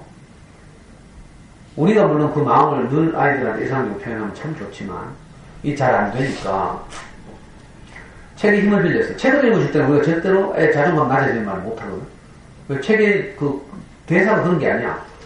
언제까지 너를 사랑해? 이런 책이야, 예를 들면. 어떤 경우에도 너를 사랑해? 이런 책이야? 그러면, 제가 아이를 키울 때는 네가 100점 맞으면 나는 너를 사랑하고, 한 개만 틀리면 니 뒤진다. 내가 늘 이런 마음이었는데, 언제까지 너를 사랑해? 이런 책을 만나서 아이를 읽어주다 보니까, 내 그런 마음 간 곳이 없고, 사실 내 깊은 곳에, 불안감 저 밑바닥에 아이가 너무 소중한 마음이 내게 있잖아요. 그게 이렇게 길어져 올라온다니까, 물길을 올리듯이. 그래서 책을 읽으면 내 마음이 아이한테 표현돼요. 좋은 어린이책을 만나요. 책이 정말 중요해요. 그래서 두 가지 점에서, 하나는 학습적으로 도움이 된다. 다른 하나는 정서적으로. 아이들이 정서적으로 안정되지 않으면요, 아무리 머리 좋아도 안 돼요. 자존감이 낮아지고 이러면요, 책상에 앉아있지도 못하고, 앉아있으면 5분 만에 냉장고 물 물어 간다 하면 나오고, 화장실 간다 하면 나오고, 막 이러거든요. 정서적으로 안정돼야 자기에게 주어진 과제를 잘 해결해낼 수 있어요. 자, 그런 점에서 책이 그만큼 중요하다는 거죠. 근데, 책이 이렇게 중요하다고 다 알죠. 지금도 고개를 끄덕인다, 다. 근데 막상 사는 거 보면 안 그래. 현실로 돌아가서 애하고 살다 보면 책에는 뒷전을 밀리고 당장 뭐 학습지 하나라도 하고 뭐 이래야 된다고 생각이 돼요. 그래서 제가 어머니들 아이들이 나중에 커서 수능 치르고 이럴 거 아니에요. 그래서 이 자녀의 과정을 다 뭐 멀리까지 갈 수는 없고 고등학교 3학년까지만 딱 가서 거꾸로 내려와 볼게요. 고3 수능고사장 가면요. 국어시험을 7시간에 쳐요. 수능 굉장히 긴장되는 시험이죠. 일생에서 가장 중요한 시험이에요. 긴장되겠죠. 근데 국어시험 7시간 친다니까. 그래서 어떤 마음 약한 여학생들은요, 국어시험지 딱 봤잖아요? 글씨가 안 보인대. 멘붕 와가지고, 허여해가. 그런 애들 상담 가끔 해보면, 그래서 우리가 항상 시험 치기 전날 밤과 시험 치는 날 당일 아침에는 뭐 하래요? 국어시험 지문을 아무 생각 없이 읽어봐라, 이렇게 말해요. 그 전날 쳤던, 그 전에 쳤던 수능 기출 문제, 국어, 문제를, 답을 고르라는 게 아니라 문제는 계속 읽어봐라, 이렇게 해요. 왜냐하면 거기 익숙해지라고. 적응자라고. 그래서 처음 그렇게 당황한 상태에서 이제 국어시험 문제를 다뤄봤는데, 근데 이놈의 국어시험 문제지가 8절주로 16쪽이에요. 무슨 말인지 알겠어요? 다 해봤죠, 대부분. 8절주로 16쪽. 지문 막 기다랗게 나오고요. 새가 빠지게 그거 읽고 이해해가지고 문제, 세 문제 밑에 달리고 풀고 나면 페이지 딱 넘기면 또 절벽 같은 지문이 숨 턱턱 막혀요. 이걸 80분 동안 애들이 해야 된다니까. 그런데 이게 우리말로 되어 있으니까 엎어놓고 자지도 못해. 무슨 말인지 알겠어요? 포기도 못한다니까. 우리말이니까 뭐 읽으면 될 것 같거든? 수학 같은 거 덮어놓고 자는데 아무리 뭐 쳐다봐도 무슨 말인지 모르니까. 근데 우리말에서 자지도 못해. 근데 시간은 모자래. 왜? 평소에 읽기가 안 됐으니까. 한 교실에 30명 시험 치는데 끝까지 읽고 마킹 잘하고 가져갔던 수험표 뒷면에 정답 옮겨 쓰고 이렇게 하는 애들이 한 교실에 한두 명밖에 없어요. 시간이 부족해요. 그 마지막에 다 찍죠. 한 줄로 찍어서 또 어디서 들어가지고. 안타까워요. 그렇게 중요하고 이런데 읽기가 부족한 거야. 이 아이들이 고등학교 1학년 교실 내려와 보거든요. 고등학교 가면 야자 시간에 고등학교 가면 제일 중요한 시간이 야자 시간이에요. 수업하는 시간이 아니고 사실은 자기 공부 시간이 가장 중요하죠. 야자 시간에 애들 대부분 뭐 들고 있어요? 수학 들고 있어요. 수학 공부가 입시에서 가장 핵심적이거든요. 그래서 수학 공부는 또 어렵고 양도 많아 고등학교 가면. 그래서 다 자기 공부 시간의 60%는 수학 공부예요. 30%는 영어 공부하고 나머지 10%는 과학이나 사회하죠. 고등학교 가서 그 공부를 따라갈 시간이 없어. 수업 시간 빼놓고 책 읽을 시간도 없고요. 이미 늦었죠. 얘들이 중학교 시절로 다시 내려와요. 중학교 시절에 다 스마트폰 들고 있고요. 그래가지고 뭐 저 사고 많은 동네, 잘 사는 동네 가도 뭐 하는 줄 알아요? 책 읽기는 안 되니까 할 수 없이 독서 논술 학원 보내고 하고 논술하고 그거 보내면 뭐 전문가들이 뭐 한 달에 몇 권씩 골라서 뭐 이렇게 추천해 준대. 근데 책 읽기 습관 안 되는데 뭐 추천해준다고 제대로 읽겠어요? 그냥 왔다리 갔다리 하는 거지. 고학년 때는, 초등 고학년 때는요, 마찬가지죠. 사춘기 시작되고 이러니까. 근데 책 읽기 중요하다고 하니까 엄마들이 좋은 책이 뭔지 몰라. 그래가지고 뭐해요? 할 수 없이 학습자지, 학습지. 좀 브랜드 있는 학습지 같으면 뭐더라? 하누리 독서논술. 아니면 뭐 주니어 플라토니, 뭐 이런 거 하고요. 어떤 엄마들은 저렴한 거 가지고 눈높이 국어, 뭐, 기탕 국어 이런 거 하고. 이 초등 저학년 때 다 국어학습자죠. 답답한 일이에요. 초등학교 저학년 때 웬만하면 학습자면 안 돼요. 책을 읽어야 돼. 학습자는 문제 푸는 스킬은 배워서 당장 이번 2학년, 3학년 기말시험에서 한 문제 더 맞출 수 있을지 모르지만 그게 맛들이면요. 마치 이거 음식 만들 때 MSG 태우는 거 비슷한 거야. 한 문제 더 맞추면 맛이 길들여지잖아요. 근데 MSG 안 타면 어떻게 해요? 당장은 맛이 없죠. 그렇지만 장기적으로 건강에 도움이 되잖아. 체육기가 이와 같아요. 당장 큰 도움이 안 되는 것 같은데 이상은 보이지 않는 힘이 생겨요. 콩나물 이론이라고, 콩나물 이론. 콩나물 키울 때 보면요. 콩나물 시루에 구멍이 밑에 뚫혀 있어요. 빽빽하게 콩나물이 자라고 있죠. 물은 계속 부어. 근데 물이 밑으로 빠져나가는 것 같은데 콩나물은 자라고. 자, 우리 아이들이 책 읽기는 이하고 비슷해요. 뭐 책 읽고 나면 뭐 아무도 모르는 것 같아. 또 책 읽혀놓고요. 뭐 확인하면 안 돼. 그리고 뭐 했는데 뭘 배웠노? 뭐 이렇게 사면 이거 아주 수준 낮은 거죠. 절대로 못 물어보면 안 돼요. 학교 전문가들이나 뭐 독활동 한다고 지랄하지. 우리는 또 물어보다 잘못하면 뚜껑 열린다니까. 주인공이 뭐 했는데 걔한테 애가 몰라. 그럼 니 안 읽었지? 하면서 또 따지고 있잖아. 이 카드가 또 뚜껑 날아간다니까. 그러니까 아예 뭐 물어볼 생각하지 말고요. 뭐라고요? 물은 빠져도 콩나물은 자라는구나. 책이 우리 아이를 자라게 했고, 좋은 어린이책을 읽힌다면 그 책이 우리 아이를 자라게 하는 거죠. 그러니까 안심해도 돼요. 근데 온 대한민국이 책이 중요한지 다 아는데요. 어릴 때부터. 그래가지고 어떻게 유아 때는 없는 형편에 막 크리트 졸라맨 거 전집 사가지고.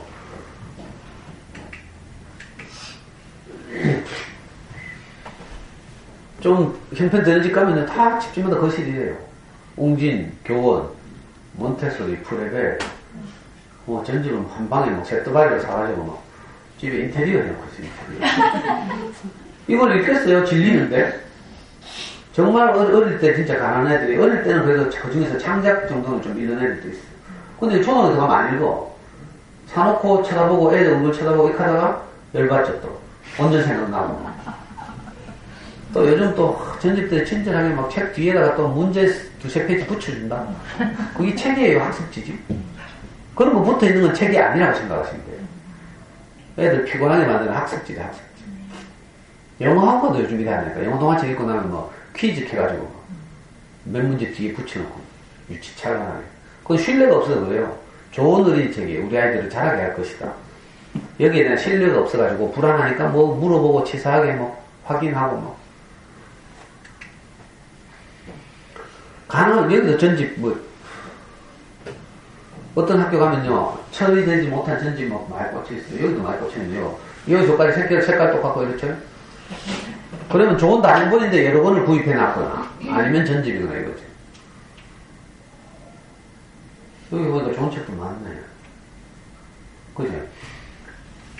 자, 전집을 어릴 때부터 익히다 보니까 책 맛은 몰라. 왜 그런지 알아요? 제일 걱정되는 게 전집을 많이 익히면 뭐가 문제가 되는 거 아니죠? 전집은 대부분 지식책이거든. 몇 시부터 몇 시까지 자연관찰, 몇 시부터 몇 시까지 위인전집, 몇 시부터 몇 시까지 경제, 역사 뭐 이런 식으로 딱 정해진 게 있어요. 교원 언니들도 동네마다 하나씩 있어가지고 후배들 또 꼬셔가지고 뭐 들으러 가자하고 뭐 그러니까 책 팔고 뭐 또 듣고 시키면 빨간 펜도 하고 뭐 미안한데 그러니까 지식이 많이 담긴 책을 읽히려고 해 엄마들이. 시대가 바뀌었는데 옛날에는요 한 개인이 많이 외우고 있으면 이게 천재나 소리 들었어요. 학력고사 시대. 지금은요 지식은요 네이버에 물어보면 다 알아. 그 지금은 지식을 많이 하는 게 중요한 게 아니고요. 이미 지식은 다 공유되고 있죠. 공개된 지식을 재가공해서 또 창의적인 어떤 콘텐츠를 개발해내는가. 이게 이제 중요한 시대가 됐어요. 그러니까 창의성이 가장 중요해요. 말 외우고 있다고 중요한 게 아니에요. 그런데 어릴 때 지식책이 있다 보면 나중에 되면 재미없어지죠. 어린이 책은 어떤 게 좋은 책인지 알아요? 두 가지다. 하나는 재밌어야 돼. 무조건 재밌어야 돼요. 키워드가. 어릴 때는 키워드가 재미밖에 없어, 재미. 재미 아니면 감동. 둘 중에 하나가 있거든요. 우리나라 책들 보면 감동적인 책들이 많고요. 서양 책들 보면 재밌는 책이 많아요. 진짜 재밌는 책들 만나면요, 애들 책을 안 덮어. 저는 어디서 다니다가 그때 초등학교 3학년짜리 아이를 하나 봤는데 너무 재밌어가지고요. 한 10페이지 정도를 책까지 끼워가지고 안 봐. 왜? 끝나면 아쉬워가지고. 그런 애 봤어요. 그 아이는 책을 그렇게 맛을 안 거죠. 나중에 잘 자라가지고 여기 대곡동에 있는 대진중학교, 대진초등학교 나오고 대구과학고등학교 지금 카이스트 화학과 4학년 다니고 체육교를 좋아해서 그런 거예요.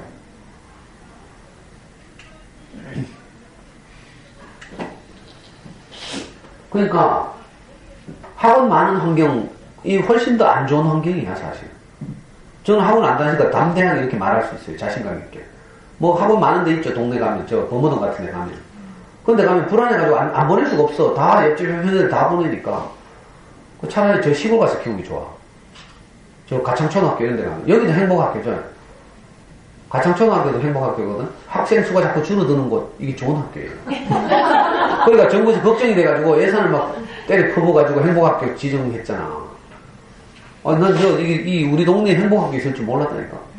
가창초등학교 아니면 저기 팔공산에 있는 서재초등학교, 공산초등학교 이런 데가 행복학교인데 다음 주에 제가 한 학교 중에 또 저 어디 뭐 동구 무슨 동 뭐 처음 희한한 동네 있더라. 무슨 뭐 해안초등학교라고 있어요. 처음 들어보잖아요. 안심에서도 또 한참 뭐 다리 건너고 뭐 이래가지고 막 완전히 시골인데 세상에 그런 초등학교 있어요. 그런 데가 다 행복초등학교인 거죠. 좋은 환경이죠. 사실 좋은 환경. 왜? 다른 대책이 없으니까 할 수 없이 책이라도 읽을 수 있는 환경인 거지. 근데 알고 보면 다른 많은 학원들이 있는 틈에서 책을 읽힌다는 게 보통 심장이 아니라 해야 돼. 근데 선택이 없이 도서관에 자주 다니고 이래가요. 훨씬 좋죠. 자, 애가 책을 좋아하게 되면요, 요 4가지 조건이 필요해요. 하나는, 첫째는 엄마가 우리 아이에게 책이 얼마나 중요한지 깨닫는 거라. 어설프게 깨닫으면 안 돼요. 정말 심각하게. 그래서 제가 뭐 우리의 뭐 성적도 이야기하고 다 하는 거라. 여러분들 설득하고 싶어서. 그죠? 사실 제가 해봐도 그렇고요. 책보다 더 중요한 거 없어요. 보이지 않는, 그죠? 아이들 내면 속에 힘을 길러주니까 이것처럼 무서운 게 없죠. 아까도 말씀드렸지만 저는 그 수학 선생님 뒤로 보인 교무실에 있는 그것도 야학에서 책장 겨우 2개 있는 데서 그걸 내가 만났다는 게 그전까지는 겨우 이제 만화방에 가서 만화책 이런 게 다 했거든요. 슬럼가에서 저는 비산동 슬럼가에서 자는데 늘 그런 놀 데 없고 이러니까 만화방에 가는 거죠. 그 만화 본 게 다인데 처음으로 책 같은 책을 읽은 거예요. 그게 너무 재밌더라고. 흥미진진하고. 그러니까, 그 많은 세계명작 전집을 내가 다 읽었다니까. 근데 나도 모르게 뭐가 쌓인 거죠. 나중에, 저는 우리 형이 고등학교 가는 거 보고 고등학교 너무 가고 싶었는데, 엄마가 형편이 안 되니까 하나밖에 못 보내는 거라. 그래, 할 수 없이 저는요, 대공고를 가고 싶어서 시험에도 합격했어요. 검정고시 해가지고. 그 당시에 제가 클 때는 대공고, 대고상고 되게 좋은 학교야. 요즘은 뭐, 90몇 %, 80몇 % 돼야 가는지 모르지만, 옛날에 안 그랬어요. 인문계가 할 수 있는 성적 이상이 돼야 대고상고, 대공고를 가고. 그래서 대공고에 합격했잖아요. 근데 못 갔어요. 너무 슬펐어요. 그래가지고, 공고에 가면 뭐, 열심히 기술 배우고 이국경영서 자격증 딴다 하대. 근데 할 수 없이 직업훈련을 들어갔잖아요. 서울에 있는 박정희와 유경수가 세운 직업훈련. 정수직업훈련이라고 있어요. 유경재단 들어봤어요? 요즘은 K재단, 뭐 미르, K스포츠 미르재단 시끄럽죠. 그거하고 비슷한 게 옛날에 박근혜가 만든 게, 박근혜 엄마가 만든 게 유경수 여사라고. 그게 유경재단이에요. 유경재단 산하의 정수직업훈련이라고 있었어요. 그거 국비라, 국비. 무료로 다. 제가 거기 갔잖아요.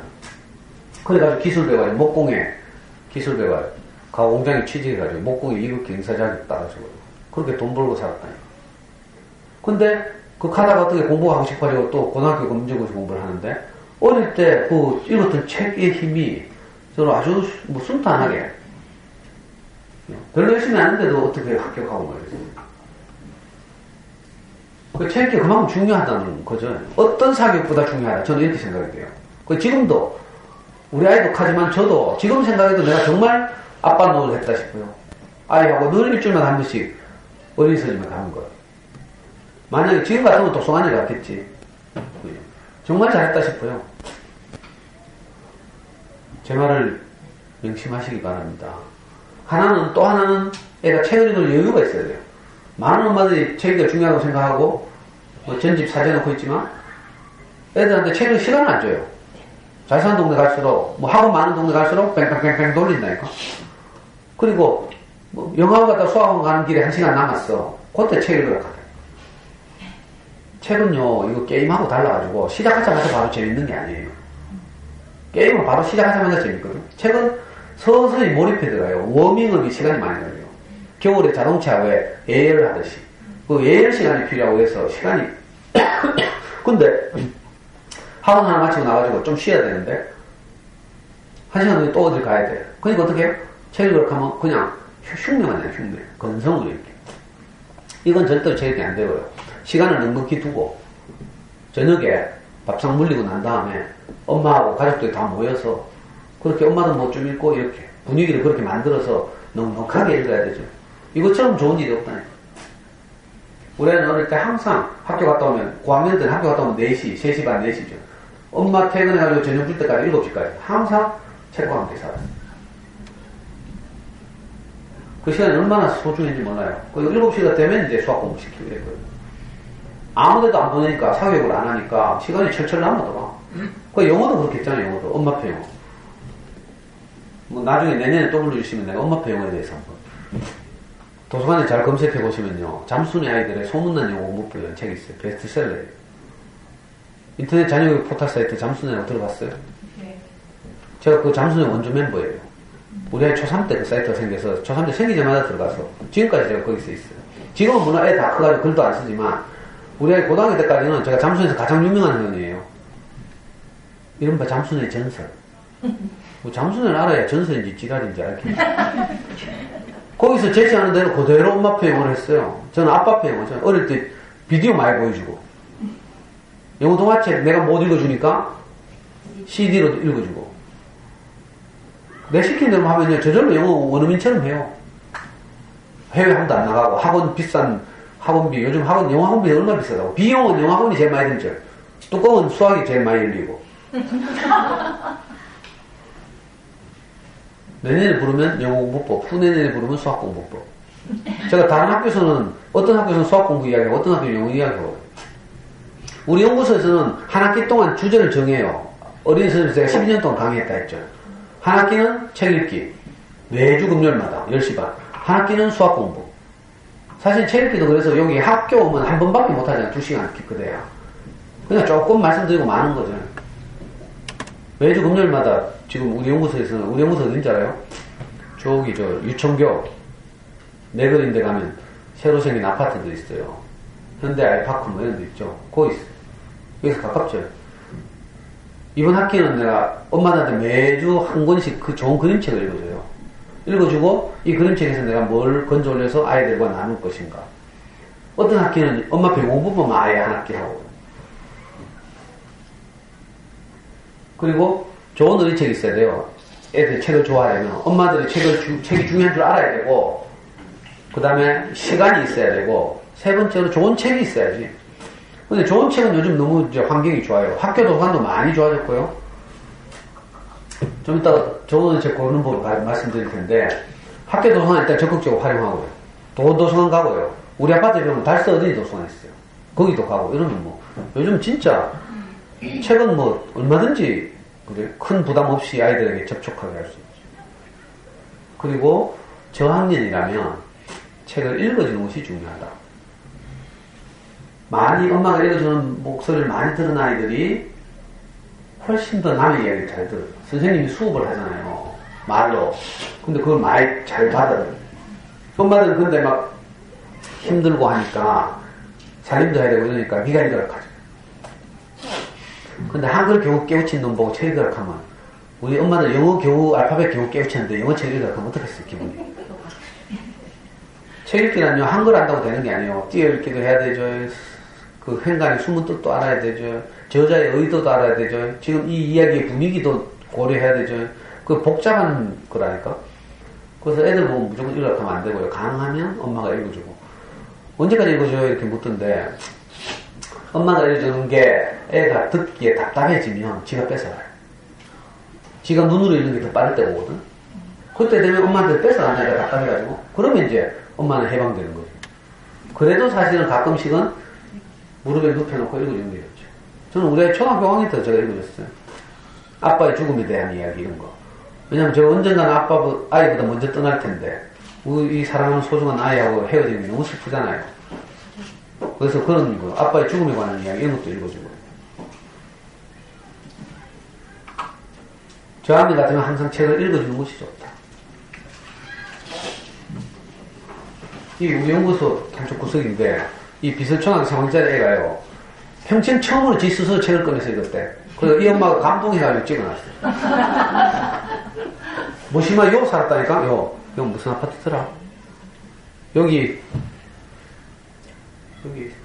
저 공영주차장 있는 데 있잖아요. 저기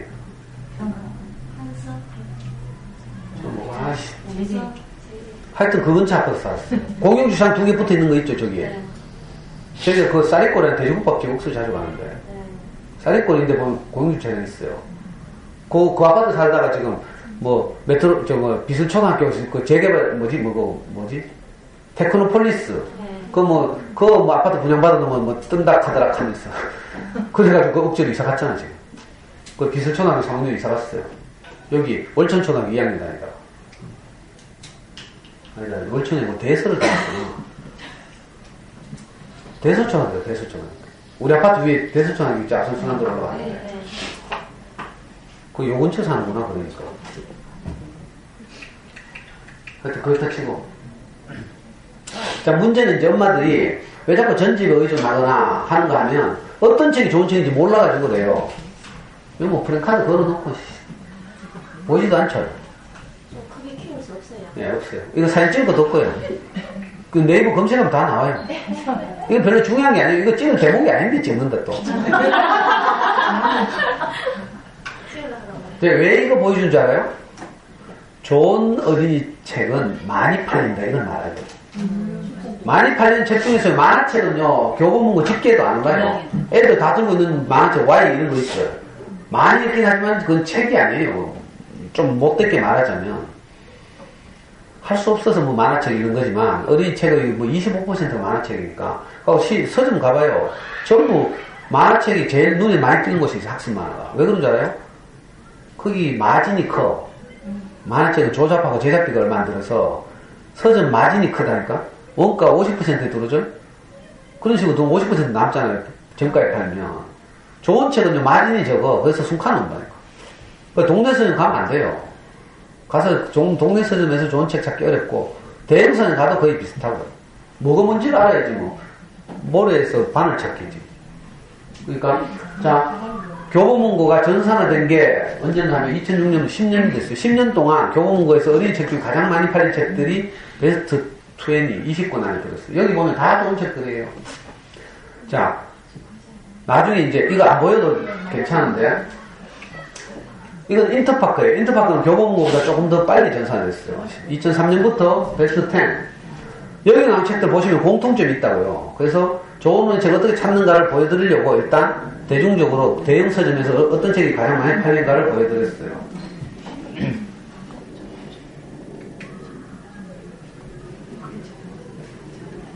자, 저학년들 같으면요, 아이들의 자존감을 높이는 대표적 그림책이에요. 아이들 학년 높다고 꼭 글밥 많은 책 읽기만 하지 말고, 그럼 애들 스트레스 받아. 글밥 적은 책 괜찮아요. 근데 우리는 자꾸 욕심이 생기죠. 글밥 많은 책 읽어야 되는데, 글밥 많은 책 읽어야 되는데. 또, 옆집 옆에 놀러 가도 뭔가 좀 있어 보이는 책이 좀 꽂혀 있어야 되죠? 그게 자꾸 의식이 된다니까. 남의 눈이 의식되고 있는데, 그럴 필요 없어요. 쉬운 책을 수학 공부 시킬 때 똑같은데, 엄마들은 애들이 할 수 없는 양을 자꾸 줘. 정신만 차리면 얼마든지 할 수 있대. 그러니까 애들이 어떤 생각이 드는 줄 알아요? 이걸 빨리 끝내고 나가서 놀 희망이 있어야 하는데 엄마들이 하라는 요구하는 양을 보면 이거 어느 세월에 끝내고서 나가고 노는 이 생각이 드니까 안 하고 질질질 끄는 거라. 놀고 와서 하면 안 돼. 그 지혜로운 길은요. 엄마들이 지금 아이들한테 요구하는 양은 10분의 1로 수학 공부 양을 줄여버려요. 그럼 애들이 생각할 때 이거? 이렇게 하면서 금방 해내요. 우리 엄마 진짜인가? 이렇게 하는 생각도 들고.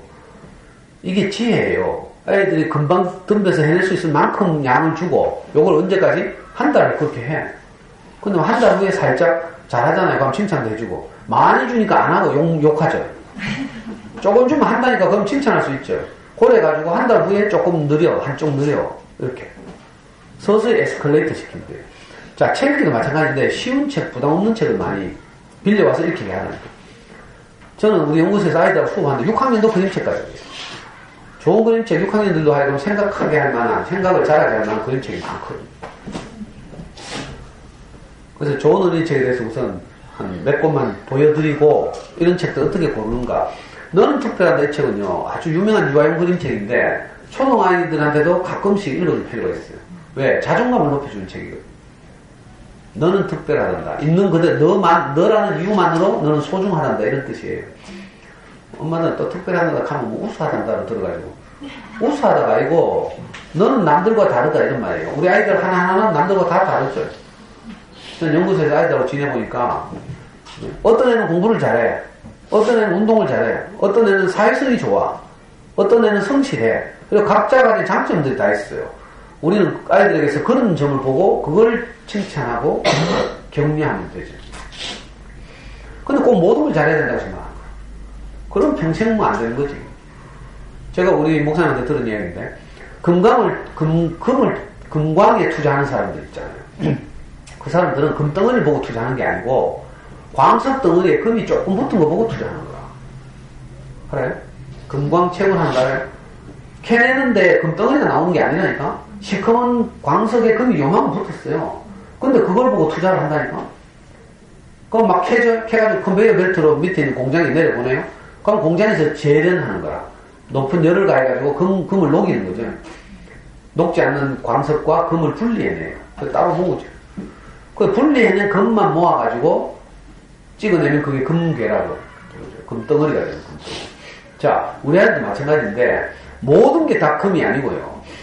그죠? 부정적인 게 많은데, 부족한 게 많은데 그 중에 장점이 있다니까.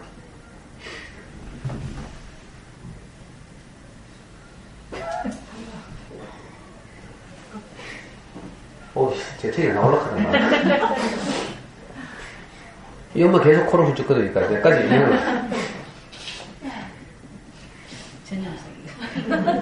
제가 진짜 마음먹고 울면서 강의하면 엄마들 다 울어요. 마스크도 다 지워지고 이러거든요. 그래서 제가 오늘 지금 가능하면 내가 이성적으로 지금 안 울면서 웬만한 데 가면 진짜 제가 많이 울면서 가는 거예요. 근데 오늘은 눈물이 안 나오네. 자, 이런 책은 사실 소장용이거든요. 동생들 있으면 소장하는 게 좋아요. 그 그림책 가운데 세계에서 가장 많이 팔린 그림책 중에 하나예요. 뭐 미국에서는 2,500만 부가 팔렸는데. 언제까지 너를 사랑해? 이건 제가 제일 좋아하는 책이죠. 아이들도 제일 좋아하고. 우리가 아이들 키우다 보면 항상 애들이 막 사고치고 재질하고 이러잖아요. 그 엄마 뚜껑 밀리고 이러잖아요. 그래도 우리 깊은 곳에는 뭐가 있어요? 언제까지나 너를 사랑해. 이 마음이 있죠. 그래서 이 엄마가 아이를 키우면서 정말 그래요. 아이들이 애기 때는 막 쏟고 재질하고 이런데도 속상하죠. 닦고 치고 해야 되니까. 근데 밤에 애가 잘 때 되면 항상 그 마음을 표현하는 거라. 언제까지나 너를 사랑해? 뭐라 하더라 또. 어떤 일이 있어도 엄마는 너를 사랑해. 이렇게. 막 시처럼 세 줄인가 이렇게 시가 있어요. 영어로 된 원전을 보면. 언제까지나 너를 사랑해. 어떤 일이 있어도. 이런, 항상 이걸 반복하는 거죠. 애기한테. 또 크면 사춘기 애들도 또 그래요. 그죠? 고등학생이 돼도 그러고, 청년이 돼도 그래요. 나중에 어떤 일이 벌어진지 알아요? 어머니 돌아가시고 이 아이가 자라서 아빠가 됐어. 아기를 낳았어. 근데 창문 밖으로 엄마를 회상하면서 아기를 안고 지가 들었던 말을 아기한테 똑같이 하는 거야. 아빠는 너를 사랑해 언제까지나. 어떤 일이 있어도 아빠는 너를 사랑해. 이렇게. 정말 아주 단순한 그런 그죠? 후렴구의 반복 같은 그런 그림책인데 정말 감동적이에요. 이 책을 읽어주다 보면 우리 마음이 저절로 막 샘솟듯이 길어져 올려서 아이한테 말하게 되죠. 그리고 아이들도 가장 좋아하는 그런 책이에요. 왜냐하면 자기 마음이 따뜻해지거든. 엄마들이 이거 읽어줄 때. 이것도 소장용이죠. 이런 그림책은. 이것도 캐나다에서 이 로버트 먼치라는 사람이 이 책을 만들었을 때 캐나다에서는 뭐 엄청나게 놀라운 폭발적인 인기를 보이는데 자기 모르는 사이에 미국에서 뉴욕에서 베스트셀러가 돼가지고 미국과 캐나다에서만 3천만 부 팔린 책이에요. 이건 뭐 우리나라의 대표적인 그림책이죠. 우리나라 그림책 최초로 100만 부 팔린 책, 밀리언셀러라고 해요. 지금은 돌아가신 안동의 권정생 선생님이 이분도 우리 아버지처럼 폐병 걸려가지고 일생을 골골골 거리면서 장가도 못 가고 살았어요. 그러다가 몇 년 전에 돌아가셨는데 안동에 가면 지금도 그 권정생 살던 동네 초등학교 폐교돼가지고 거기다가 권정생 동화나라라고 기념관을 만들어놨어요. 가을에 애들 데리고 한번 놀러가봐요. 그럼 권정생이 일대기 같은 것도 볼 수 있고 작년에 우리 무슨 아이들 데리고 소풍도 갔어요. 아주 우리가 생각하기에 보잘것없어 보이는 강아지 똥이 그죠? 그래서 다 피하고 냄새나고 피하고 있는데 민들레 홀씨 하나 날아와가지고 강아지 똥이 그 민들레 홀씨가 꽃을 피우는데 큰 영향을 미친 거죠. 자양분이 되는 이런 이야기예요. 그러니까 우리가 생각할 때 우리 아이 보면 답답하고 막 가찮아 보이고 그렇죠? 그러나 그렇지 않고 이 아이들도 어딘가에서는 아주 소중하고 요긴하게 자기 인생이 사용될 거라는 거죠. 이런 생각을 우리로 하여금 불러일으키는 아주 좋은 그림책. 우리나라를 대표하는 그림책이에요.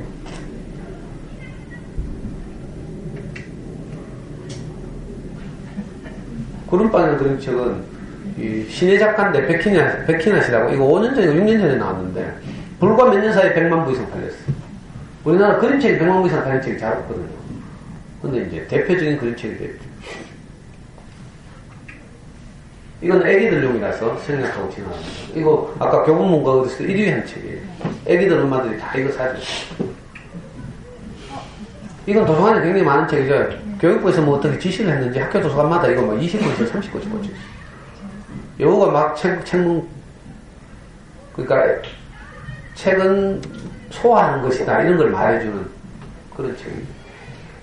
책 먹는 용. 초등학교 한 2, 3학년 아이들이 읽으면 좋은 책. 자, 아까 말씀드린 내 짝꿍 체험이라는 책이에요. 제가 이런 책을 보여드리고, 그 다음에 이런 책들의 공통점을 찾으면, 아, 좋은 어린이책 어떻게 찾는가 이걸 알 수 있어요. 자, 나쁜 어린이표. 학교 다니는데, 학교에서 늘 혼나요. 담임선생님이 또, 애들 사고 칠 때마다 나쁜 어린이표를 한 장씩 발급해요. 그리고 벌 세우는 거죠. 칭찬 스티커 좀 좋을 겁니다. 그래서 애가 맨날 혼나니까 맨날 나쁜 어린이표 받으니까 속이 상해가지고 하루는 선생님 없을 때 선생님 서랍 뒤져가지고 나쁜 어린이표 다 꺼내가지고 학교 화장실에 처박잖아요. 그러고 나서 이제 두려워가지고 막 뭐 이런저런 꼭 우리 아이들 심리적으로 우리 아이들 이야기 같죠. 그 아이들이 자기 이야기 같으니까 좋아한다니까 이런 책을. 아까 나쁜 어린이표 만든 사람이 쓴 대표적인 책이 마다글라고 나옵니다. 이건 너무 유명해서 뭐 애니메이션으로도 만들어지고 연극으로도 자주 하고 이러죠.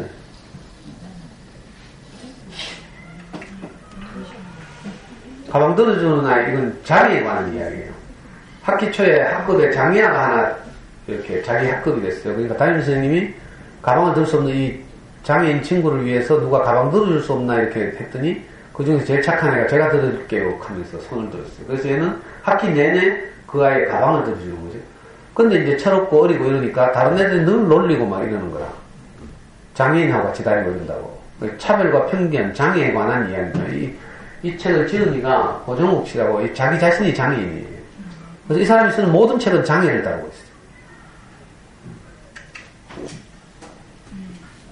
앞의 책도 대부분 우리나라 책들이었다면 찰리 초콜릿 공장 영국의 유명한 책이죠. 애들이 가장 좋아하는 동화책 중에 하나예요. 로알드 달이라는 영국의 유명한 소설가인데 이분이 내는 책마다 베스트셀러가 되고 이분이 내는 책마다 다 영화로 만들어져요. 찰리 초콜릿 공장 영화로도 유명해요. 우리 아이는 어릴 때 엄마표 영화 할 때도 DVD, 요즘 DVD죠. 옛날 비디오 볼 때 찰리 초콜릿 공장 정말 좋아했어요. 환상적인 이야기죠. 우리 엄마들이, 어른들이 집안의 모든 가재도구나 이런 게 다 돈으로 되어 있으면 좋은 것처럼 애들은 모든 게 과자로 되어 있으면 좋겠다고 생각하죠. 실제로 초콜릿 생산하는 어떤 회사가 있는데 여기 모든 기계 설비부터 다 과자, 초콜릿일 거예요. 뭐 갈색 초콜릿, 하얀 초콜릿, 뭐 다 초콜릿이에요. 초콜릿이 강물처럼 흐르고 있어요. 애들이 너무 가고 싶어 하는 거죠. 그래서 이 초콜릿 회사에서 이벤트를 해요.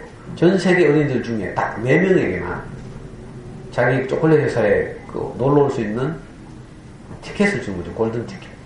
초콜릿을 사 먹어야 돼. 근데 티켓을 만나요. 그래서 전 세계 어린이들이 초콜릿 사 먹는다고 난리가 났어. 마케팅 진짜 잘한 거죠. 근데 영국의 어떤 꼬마 찰리가 집안이 너무 어려워서 친할머니하고 외할머니하고 한 집에 산다니까. 초콜릿 사 먹을 돈도 없는데 뭐 우여우여 하다가 우여곡절 끝에 겨우 초콜릿 하나 샀는데 거기에 그 초청장이 들어있잖아.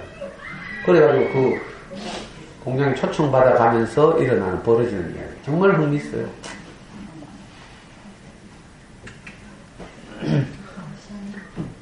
이거 차리아 초콜릿 공장을 만든 로알드 달이 최근에 우리 애가 카톡이 왔어요. 아빠 영화 보러 가자 하는 거야. 무슨 영화 하니까 마이 리들 자이언트. 지금 아직도 걸려있는가 모르겠네. 이게 뭔데 하니까 내가 어릴 때 좋아했던 동화책 있잖아 하더라고. 근데 무슨 동화책 하니까 나중에 생각나는 내 친구 꼬마거이 이라고 아까 이 차리아 초콜릿 공장을 번역한 출판사 시공준이라고 있거든요. 시공준에서 번역한 로알드 달의 다른 작품이 내 친구 꼬마거인이라고 있어요. 지금 올 여름에 마이 리들 자이언트라는 영화 개봉됐죠. 어린이 영화. 우리 애가 지금도 생각하고 있다니까. 어릴 때 읽었던 책을. 가작해놓고 내려오질 않네. 살면서 거미줄은요, 지금까지 지구 인류 역사상 가장 많이 팔린 어린이 책.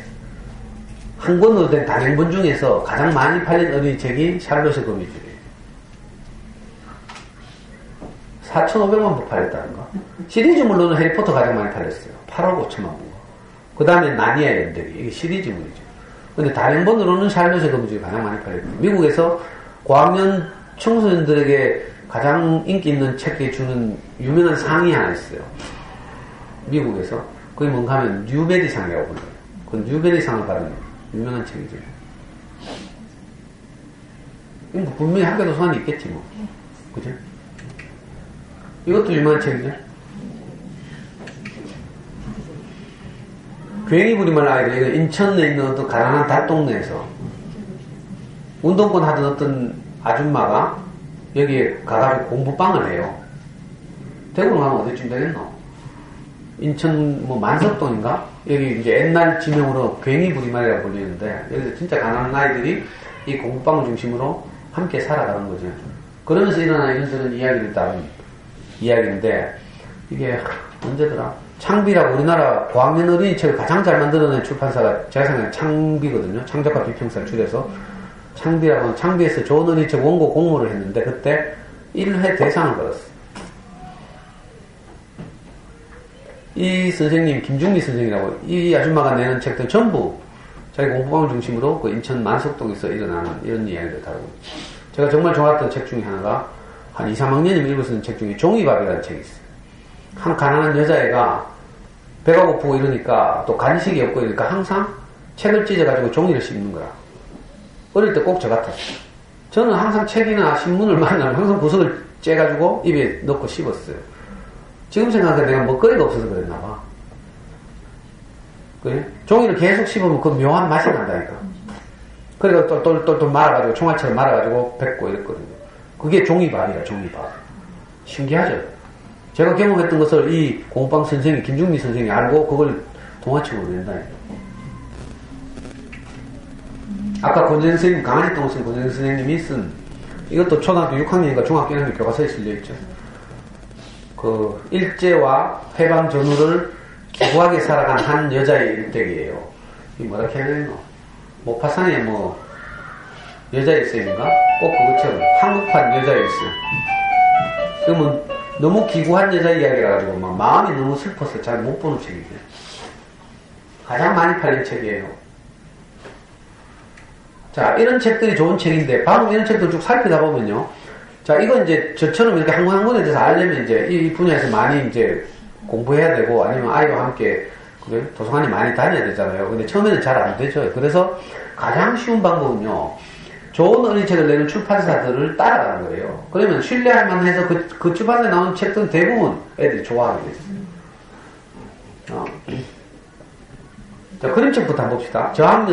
저학년이나, 물론 그림책, 고학년용 그림책도 있지만 주로 저학년이나 이제 이런 유아들이 많이 읽는 그림책이죠. 그림책을 가장 잘 내는 출판사 1위는 비룡서예요.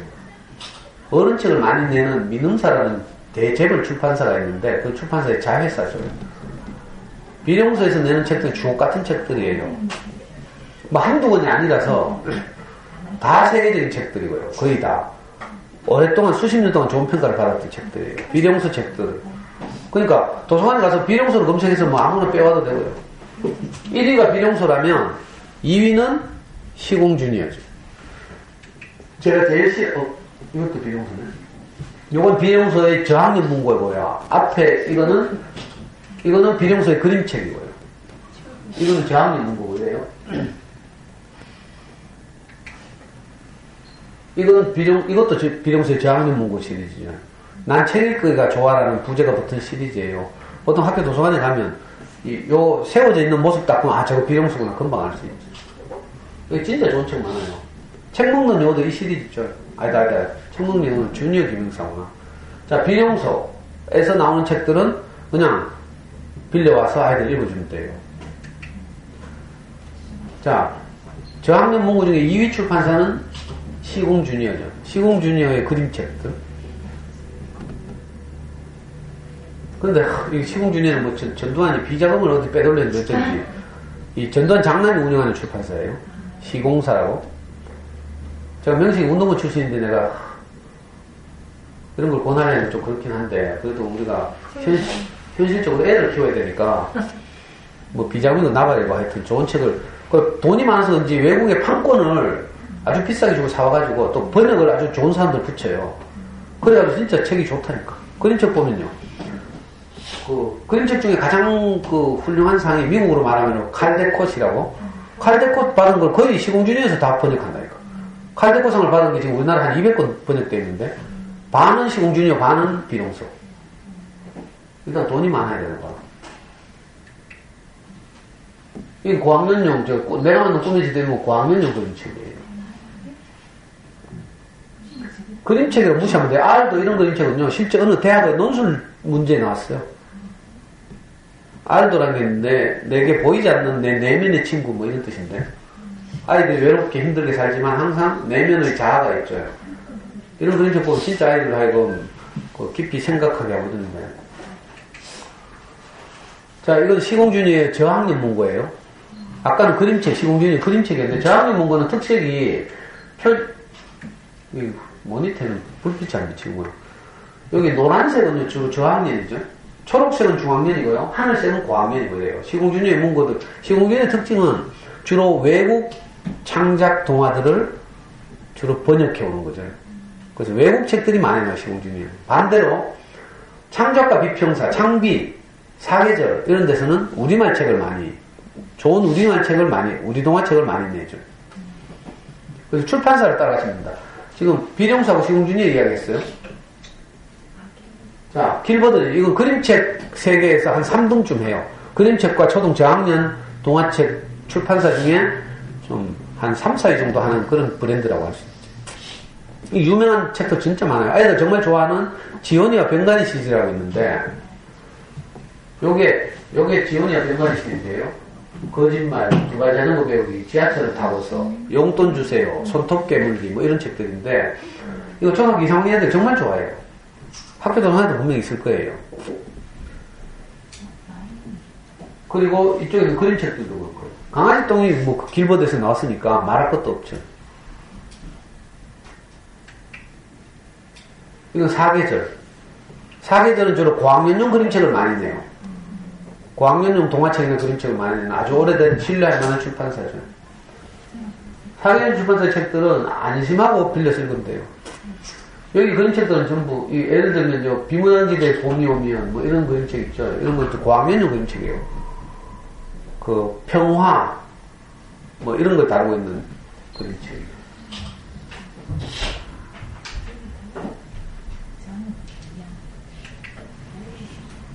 이건 사계절의 저학년 문고. 사계절의 저학년 문고들을 측면으로 세워놓고 본 어떤 특징이 있어요.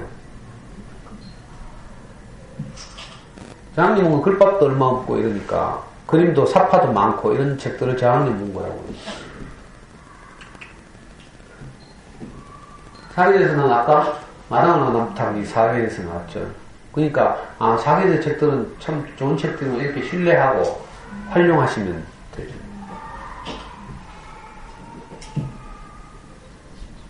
실질단 비밀 저것도 유명한 책이에요. 방종환 선생님 쓴 책인가?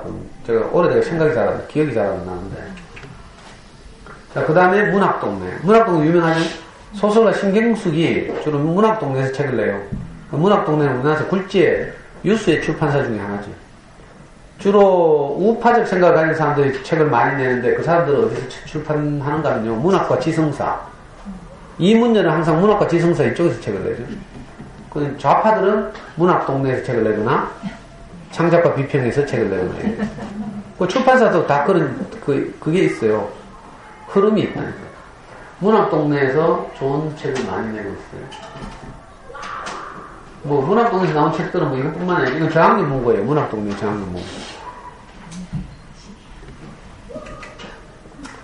또 한 3, 4회 되는 출판사 중에 웅진 주니어가 있어요. 웅진 주니어는 이거 전집 안 내고 이런 것만 내면 느끼는데 왜 전집 내고 지랄인지 몰라. 웅진 주니어에서도 여기 그림책 같은 거 이거 웅진에서 나온 이 책 있잖아. 일어나야 보자. 이거 칼데콧 받은 책인데 칼데콧 1년에 한 번씩 미국에서 출판되는 그림책 중에서 1등하는 가장 좋은 그림책을 칼데콧 메달을 주고요. 또 아슬아슬하게 그 메달에서 탈락한 노미네이트된 후보작들에게는 칼데콧 아너라고 해서 이 일어나야 보자 이런 그림책은 칼데콧 아너를 받은 책이죠. 실제로 있었던 이야기예요. 미국 남부에서 그 남북전쟁이 끝났는데도 불구하고 여전히 남부에서는 흑백 차별이 있어요. 그 버스를 타면 항상 백인들은 앞에 앉고 흑인들은 뒷자리에 앉아요. 가운데 두 자리만 흑백이 같이 앉을 수 있게 됐어요. 이 로자 파커스라는 아줌마가 버스를 탔는데 자기가 앉을 자리가 없는 거야. 그래서 중간 자리에 앉았어요. 흑백이 같이 앉을 수 있는 자리에. 그랬는데 다음 백인이 올라타더니 이 로자 보고 외치는 거야. 꺼지라고. 그게 책 제목이에요. 일어나요 로자. 부드럽게 써놨죠. 일나서 꺼지라 이런 말이죠. 백인들이. 그랬더니 로자는 여기 흑백이 같이 앉을 수 있는 자리인데 왜 내보고 일어나라고 하느냐 하면서 버텼어요. 그랬더니 버스 기사까지 와가지고 찌랄을 하네. 그래서 또 버텼더니 경찰이 와가지고 이 로자 파커스를 연행해 갔어요. 미국 남부 엘레베마에서 진짜 일어난 일이에요. 몽고메리라는 도시에서. 엘레베마 중에 수도가 몽고메리거든요. 안 가봤죠? 저는 가봤어요. 진짜로. 아틀란타에서 차 타고 4시간인가 가면 있어요. 그래가지고요, 이 동네 엘레베마 주의 모든 흑인들이 이 소식을 듣고 분노해가지고, 그다음부터 학교를 가거나 직장을 갈 때 아무도 버스를 안 타는 거야. 이른바 비폭력 평화 투쟁을 한 거죠. 버스 안 타기 운동. 이게 엘레베마주에서 막 광범위하게 일어났는데 마침 그때 지금은 돌아가셨지만 유명한 인권 운동가 마틴 루터 킹이 이 소식을 듣고 이 운동에 동참을 했잖아요. 그러니까 전 미국으로 확산됐어요. 그 로자 파커슨 아줌마 때문에 실제로 버스에서 인종차별이 철폐됐어요. 1년 동안 버스를 안 타가지고. 이게 실화예요, 실화. 그러니까 이런 그림책들 얼마나 감동적이기도 하고 고학년 아이들에게 많은 생각할 거리를 주는 거죠. 차별에 대해서. 여기는 흑백 차별이지만 차별의 종류가 한두 가지가 아니죠. 뭐 장애인 비장애인 차별도 있을 수 있고요. 인종 차별뿐만 아니라 뭐 여러 가지 다양한 차별들이 있거든요. 우리 사회에 존재하는 이런 것에 관해서 아이들하고 생각하게 하고 이런 감동적인 그림책. 그림책이지만 뭐 제가 한 권을 예로 들었는데 이런 좋은 책이 웅진 주니어에서 나왔어요. 축구 좋아하는 애들 같은 경우 축구 선수인데 이런 거. 웅진주니어의 저학년 문고예요. 아까 말한 황선미라는 아줌마가 지은 나쁜 어린이. 우리나라 어린이집 시장에 지금은 이제 50대 초반이 된 중년 작가가 3사람 있어요. 서너 사람 있는데 하나가 황선미죠. 황선미.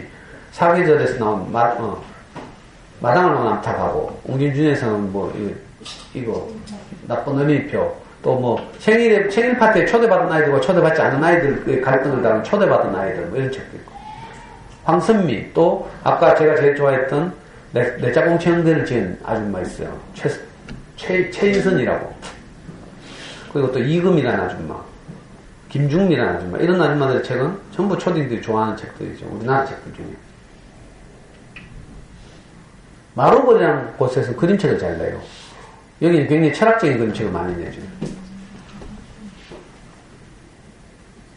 제가 아주 좋아하는 그림책도 있어요. 제가 강의할 때 쓰는 선인장 호텔, 어떤 헤엄이, 뭐 이런 것들은 아주 깊이 있는 거죠. 제가 엄마들한테 강의할 때 2시간 동안 강의해요. 그림책 한 권을 가지고. 느림보라는 출판사에서 내는 그림책. 발레리나 벨린다 이거 유명해요. 꿈은 발레리나인데 발이 너무 커. 치명적이죠. 근데 그 치명적인 단점을 극복하고 발레리나가 되는 유명한 이야기죠. 우리 아이들이 자기 꿈을 이제 키워나갈 때 아주 유익한, 비록 부족하고 이런 게 있더라도 그걸 이겨낼 수 있다는 걸 아이들한테 용기를 주는 거죠. 오래 습하지만 이건 죽음에 관한 이야기예요. 아이들이 죽음에 대해서 많이 묻죠. 엄마 죽지 마 하고 막. 그죠? 이럴 때 우리가 뭐 대답해줄 말이 있어야 되는데, 그림책 중에 죽음을 다루고 있는 그림책도 많아요. 사람이 죽음을 직접적으로 다루고 있는 책도 있지만 주로 동물을 이렇게 다루고 있는 책도 있고요. 배틀북. 내가 엄마들 학년을 몰라가지고 지금. 그리고 그림책에서 글밥 많은 책으로 넘어가는 중간 과도기에 우리 아이들에게 읽힐 수 있는 좋은 책들이 뭔가 하면 신화죠, 신화. 서양으로 말하면 신화고, 우리 옛이야기, 우리말 버전으로 하면 우리 옛이야기가 좋아요. 그 대구가 나온 유명한 선생님 중에 서정호 선생님이라고 있어요. 대구에서 초등학교 교사를 오래 했는데, 이 양반이 시간 날 때마다 돌아다니면서 할머니, 할아버지들로부터 우리 옛이야기를 다 녹취를 했어요. 그래가지고 아주 구수하게 그 할머니, 할아버지가 들려주는 것처럼 책을 구어체로 썼죠. 그 서정호 선생님 우리 옛이야기가 거의 대부분이 보리라는 출판사에서 나와요. 예, 세미라도 많이 내죠. 보리 출판사가 원래는요, 지금은 이제 변산반도로 내려가서 농사 짓고 있는 충북대학교 철학과 윤구병 선생님이라고 있어요. 이분이 좀 긍정적으로 말하면 기인이고, 그죠? 약간 사이코죠. 부정적으로 말하면. 하여튼 독특한 분이에요. 철학과 교수를 내팽개치고, 대학원 제자들하고 변산반도 전라북도에 내려가서 그 농촌 공동체 운동을 하고 있어요. 생긴 것도 희한하게 생겼어요. 하여튼 개성있게. 정말 철학적으로 훌륭한 분이죠. 이분이 자기 대학원 제자들하고 이제 그죠? 열심히 고생해가지고 어린이를 위한 좋은 그림책을 기획해냈어요. 근데 출판을 못한 거야. 돈이 없어가지고. 그래가지고 그 좋은 책을요 어디다 웅진에다 팔았어요. 그래서 웅진에서 나온 책이 뭐지? 어이씨, 갑자기 생각이 안 나. 웅진에서 나온 그 유아용 그림책 중에, 올챙이 그림책인가? 달팽이 과학동화라고 들어봤어요? 달팽이 과학동화하고 올챙이 그림책 2세트가 있어요. 그, 웅진에서 내어서니까 전집으로 나왔죠. 원래 보리라는 이 윤구병 선생과 그 제자들이 기획한 건데, 기획은 보리에서 하고, 출판을 못해가지고 웅진에다 판권을 팔아서 웅진에서 그 판권을 8년 동안 샀잖아요. 그래가지고 웅진에서 전집으로 나왔어요. 달팽이 과학동화 50권짜리 전집. 그리고 올챙이 그림책도 전집으로 나오고. 그래가지고 웅진이 그때 떼돈 벌었어요, 떼돈. 그리고 나중에 이 사람들이 판권을 회수해가지고 출판사를 차렸잖아요, 보리 출판사. 그래 지금은 이제 달팽이 과학동화도 전집이 아니고 단행본으로 보리에서 나오죠. 이 보리에서 우리 옛이야기를 전문적으로 출판해요. 세밀로화도 출판하고. 그 옛이야기 보시면 다 대부분 보리예요. 그러니까 그림책에서 글밥 있는 책으로 넘어갈 때 우리 옛이야기 이런 걸 아이들한테 들려주면 좋아요. 서양 거는 이제 그리스 로마 신화 이런 걸 들려줘야 되지만, 왜냐면 이게 재미가 있거든요. 글밥이 많아도. 그래서 애들이 금방 읽어내고 이러죠. 엄마들이 읽어주기도 좋고. 아주 전문적인, 보리하면 세미로 아니면 우리 옛이야기 이렇게. 그림책을 내는 출판사 중에 한림 출판사라고 있어요. 그 한림 출판사가 무조건 일본 그림책을 번역해낸다 이렇게 생각하세요. 그 독점하다시피. 일본도 세계적인 그림책도 많거든요. 보림이라는 유명하죠? 애기들 그림책도 많이 내고 이런. 보림에서 나오는 좋은 그림책들이에요. 따로따로 행복하게 읽으면요. 아주 재밌는 발상. 엄마 아빠가 이혼했어요. 근데 이혼을 아이들에게 전혀 부담스럽지 않게 코믹하게 이렇게 그림책으로 잘 그려냈어요. 그래서 그런 환경에 있는 아이들한테 꼭 추천할 만한 그림책이죠. 따로따로 행복하게. 엄마 아빠는 어쩔 수 없지만 이 그림책 보면 엄마 사는 집 아빠 사는 집 밑으로 굴을 파가지고 애들이 엄마한테도 가고 아빠한테도 간다 이런 이야기가. 그 이혼하고 나서 실제로 그렇죠. 뭐 엄마 아니면 아빠에게서 자라지만 가끔씩 만나잖아요. 면접 교섭권 뭐 이런 거 있잖아요. 근데 이걸 그렇게 부담 없이 그래가지고 전혀 그게 문제가 아니다. 이걸 이제 서양에서는 뭐 우리나라도 그렇지만 이제 그런 게 일반화되어 있잖아요. 그래서 아주 유익한 그림책이에요. 그리고 책 하나를 다 이야기하려고 하면 너무 시간이 많이 걸리니까 벌써 46분이네요. 그죠? 고학년용으로는 고학년 책은 제가 아직 창비죠. 창비에서는 저학년 문고예요, 이거. 저학년 문고 말고 창비가 자랑하는 지금 20년 이상 된 권 있는 창비 아동 문고. 지금 300권 이상 나왔어요. 이게 우리나라에서 가장 권 있는 어린이 책 시리즈라고 생각하시면 돼요. 여기는 최근에 나온 저학년 문고. 아이들한테 아주 인기 있는 엄마 사용법 이런 거. 엄마가 마음에 안 들어가가지고 막 그죠? 주문을 취소하고 반품하고 다른 엄마를 불러오는 거라. 그러면 사용 설명서가 딸려오잖아요. 뭐 이런 아주 창의적인 발상을 해낸. 이게 최근에 이제 입상한 창비 어린이 책 원고 공모에서 상을 받은 책들이. 이거 저학년 문고예요. 창비 아동 문고 고학년 책은요, 뭐 이루 말할 수가 없어요. 우리 아이들 자랄 때 정말 많이 읽고 자랐거든요. 그리고 푸른 책들. 이것도 중고학년이 아주 좋아할 만한 그런 책들. 너도 하늘 날라리야. 이것도 저 이제 하도 오래되가 희미한데 이거 한부모 가정 아이들 이야기 보고 있죠. 마지막 왕자 이거는 이제 신라의 마이태자 이야기예요. 엄마는 직접적으로 역사나 과학에 대해서 아이들한테 뭐 주입하려고 하는데 그러면 안 되고요. 이런 책을 읽다 보면 저절로 역사에 대한 관심이 생겨요. 최근에 나온 책 중에 책과 논의는 집 이런 유명한 동화책이 있어요. 고학년용인데 이게 사기에서 나왔나? 어디서 나왔는지 기억이 안 나는데 책과 논의는 집 이런 거 보면요. 조선시대 말력 천주교가 우리나라에 들어오면서 일어나는 천주교 박해 이런 걸 다루고 있는 동화책이에요. 그래서 그런 동화책이 있다 보면 저절로 그 시대 역사에 대해서 관심이 불러일으켜지는 거죠. 이렇게 해야 아이들이 자기 주도적으로 역사에 대해서 관심이 생겨요. 직접적으로 삼국유사나 삼국사기 이런 걸 일으키는 게 아니라 간접적으로 이렇게 영향을 자꾸 줘야 돼요. 좋은 어린이 책들은 그런 배경이 아이들에게 영향을 불러일으켜줘요.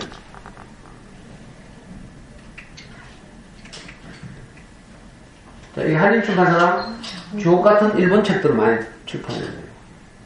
이슬의 첫 심부름. 이건 꼭 제가 우리 애 어릴 때 처음 심부름 심킬 때하고 비슷해요. 오버랩 때라고. 막 눈물도 나오고 있는데. 도깨비를 따라오는 우리 엄마. 이거 정말 유명한 책이에요. 아기의 털장갑. 저것도 애들 정말 좋아하거든요. 여우가 너무 귀엽게 생겼어.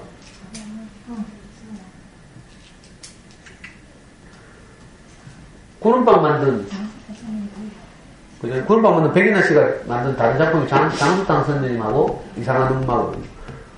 애들이 장수탕 선생님 진짜 재밌어 하죠. 엄마하고 화났다 이 책도 애들이 정말 좋아하거든요. 왜냐면 자기들도 늘 엄마 뚜껑 열려가지고 저렇게 애가 없어지죠? 이게 무슨 말이에요? 작아졌다 이런 뜻이거든요.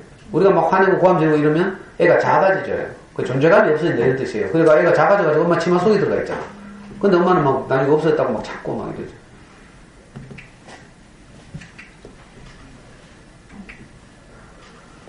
아이고, 고학년용 책은 제가 별로 못 보내드리는데 어디가 없네.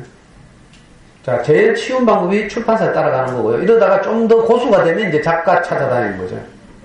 아까 말한 대로 권영 선생님 같으면, 그죠? 강한이똥을 신뢰한다면 이제 엄마까투리, 오손의 제꽃밭 이런 책들 아주 인기 있는 그림책들이에요. 아까 장애를 다루는 고종욱 선생님 이야기면 제일 유명한 책이 아주 특별한 우리 형. 형이 뭐 다운증후군인가 뭐.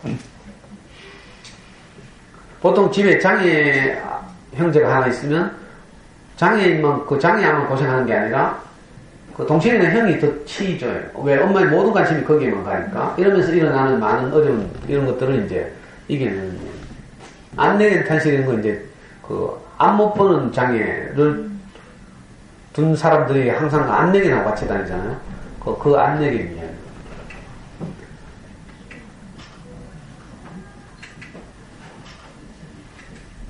자, 최인선이라는 짝꿍생들 만든 이 아줌마는 송크나물이 만두 만들기 이거 유명한 그런 책이죠. 설날 되면요, 우리 연구소에서 항상 만두 만들거든요, 아이들하고. 이 책 가지고 수업하고. 직접 만두도 같이 만들고 이래요. 설날 풍경을 그린 이야기. 그리고 명절 때 되면 많은 가족들이 모이고 이러니까, 그럴 때 가족 간에 호칭 이런 걸 다루고, 가족의 가족을 뭐라고 부르지? 이런 책. 제가 아까 말씀드린 로알드가 시공준이에서 나온 하늘색 표지를 보면 정말 재밌는 책도 많아요. 외국 책들은 정말 유쾌하고요, 재밌고. 마틸다 이런 책 보면 애들이 막 정말 좋아해요. 왜냐하면 악당 같은 교장 선생님을 막 마틸다가 권려주는 거야. 초딩 여학생이. 어떤 엄마는 이런 거 이렇게 해도 돼요? 하면서. 너무 규범적으로 커가지고. 창의라는 걸 몰라. 근데 애들 정말 통쾌하고 이런다니까. 시간 다 됐죠? 가야 되죠? 그리고 뭐 상 받은 그런 책을 찾는 방법도 있죠. 우리나라에 한 200권 정도가 칼데코상이 번역되어 있어요. 칼데코뿐만 아니라 영국에 가면 칼데코 똑같은 상이 있어요. 게이트 그린웨이 상이라고. 미국의 전미 도서관 협회에서 그 해에 만들어진 좋은 그림책들을 선정해서 상을 주는 건데, 이건 영국.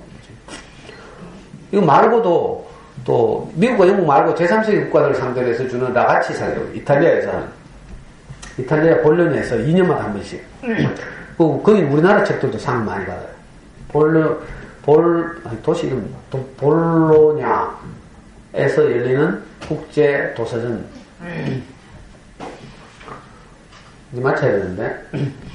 책에 대해서 관심 있으시면 학교 도서관 같은 데서 이 책 꼭 빌려서 읽어봐요. 우리 아이 책날개를 달아주죠. 벌써 발간된 지 한 15년 이상 됐는데, 저거 장안에 가서 쓰셔야 돼요. 어린 책에 적어도 관심이 있다면, 필독서죠, 필독서. 생각을 바꿔주는 책이에요. 전집이 왜 아이들에게 유익하지 않은가부터 시작해서 좋은 어린 책에 대한 우리의 관점을 바꿔주는 책. 우리 아이 책날개를 달아주자. 도서관에서 꼭 빌려서 읽어보세요. 그리고 덧붙이자면 프랑스 소설가 다니엘 페냥이 쓴 아주 얇은 문고판 책인데, 소설책.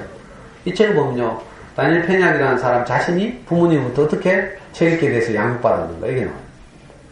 이 책을 마지막에 보면 우리가 아이들에게 책을 읽을 때 10가지 권리를 보장해주자, 이런 이야기가 있어요. 그 10가지 권리 중에 하나는 뭔지 알아요? 끝까지 읽어주지 않을 권리. 끝까지 읽지 않을 권리. 우리는 애들 책 들으면 끝까지 읽으라고 강요하죠. 그런데 우리는 연속곡 보다가 재미없으면 채널 돌리죠. 그러니까 아이들도 책 읽다가 아니다 싶으면 그만둘 권리도 있어야 되죠, 예를 들면. 그러니까 우리가 가지고 있는 고정관념을 부수고 아이들이 책을 자유롭게 읽을 수 있도록 권하는 이런 책이에요. 뭐 많은 책들이 있지만 제가 많은 책을 추천하면 엄마한테 부담되니까. 그리고 혹시 아이 교육에 관심이 있거나 이러시면 근데 이제 제가 아까 말씀드린 엄마표 영어나 아니면 수학 공부법 이런 데 관심이 있으시면 제가 운영하는 카페예요, 다음 카페. 여기 들으시면 제 모든 강의들이 동영상으로 촬영돼서 올라가 있고요. 또 mp3도 다 올라가 있어요. 지금 한 6, 7년 동안 한 강의가 다 올라가 있어요. 엄청나게 많아요. 유튜브에도 물론 다 올라가 있고요. 근데 유튜브는 검색하기가 불편하니까 우리 카페 들으시면 이렇게 잘 정리되어 있어요. 그리고 뭐 그 밖에 책 읽기 자료라든지 좋은 어린이책이 어떤 것인지 이런 그런 것도 있고요. 아이들 좋아하는 DVD는 도대체 어떤 게 있는지 이런 것도 있고요. DVD 구하는 법도 막 잘 찾아보면 있고요.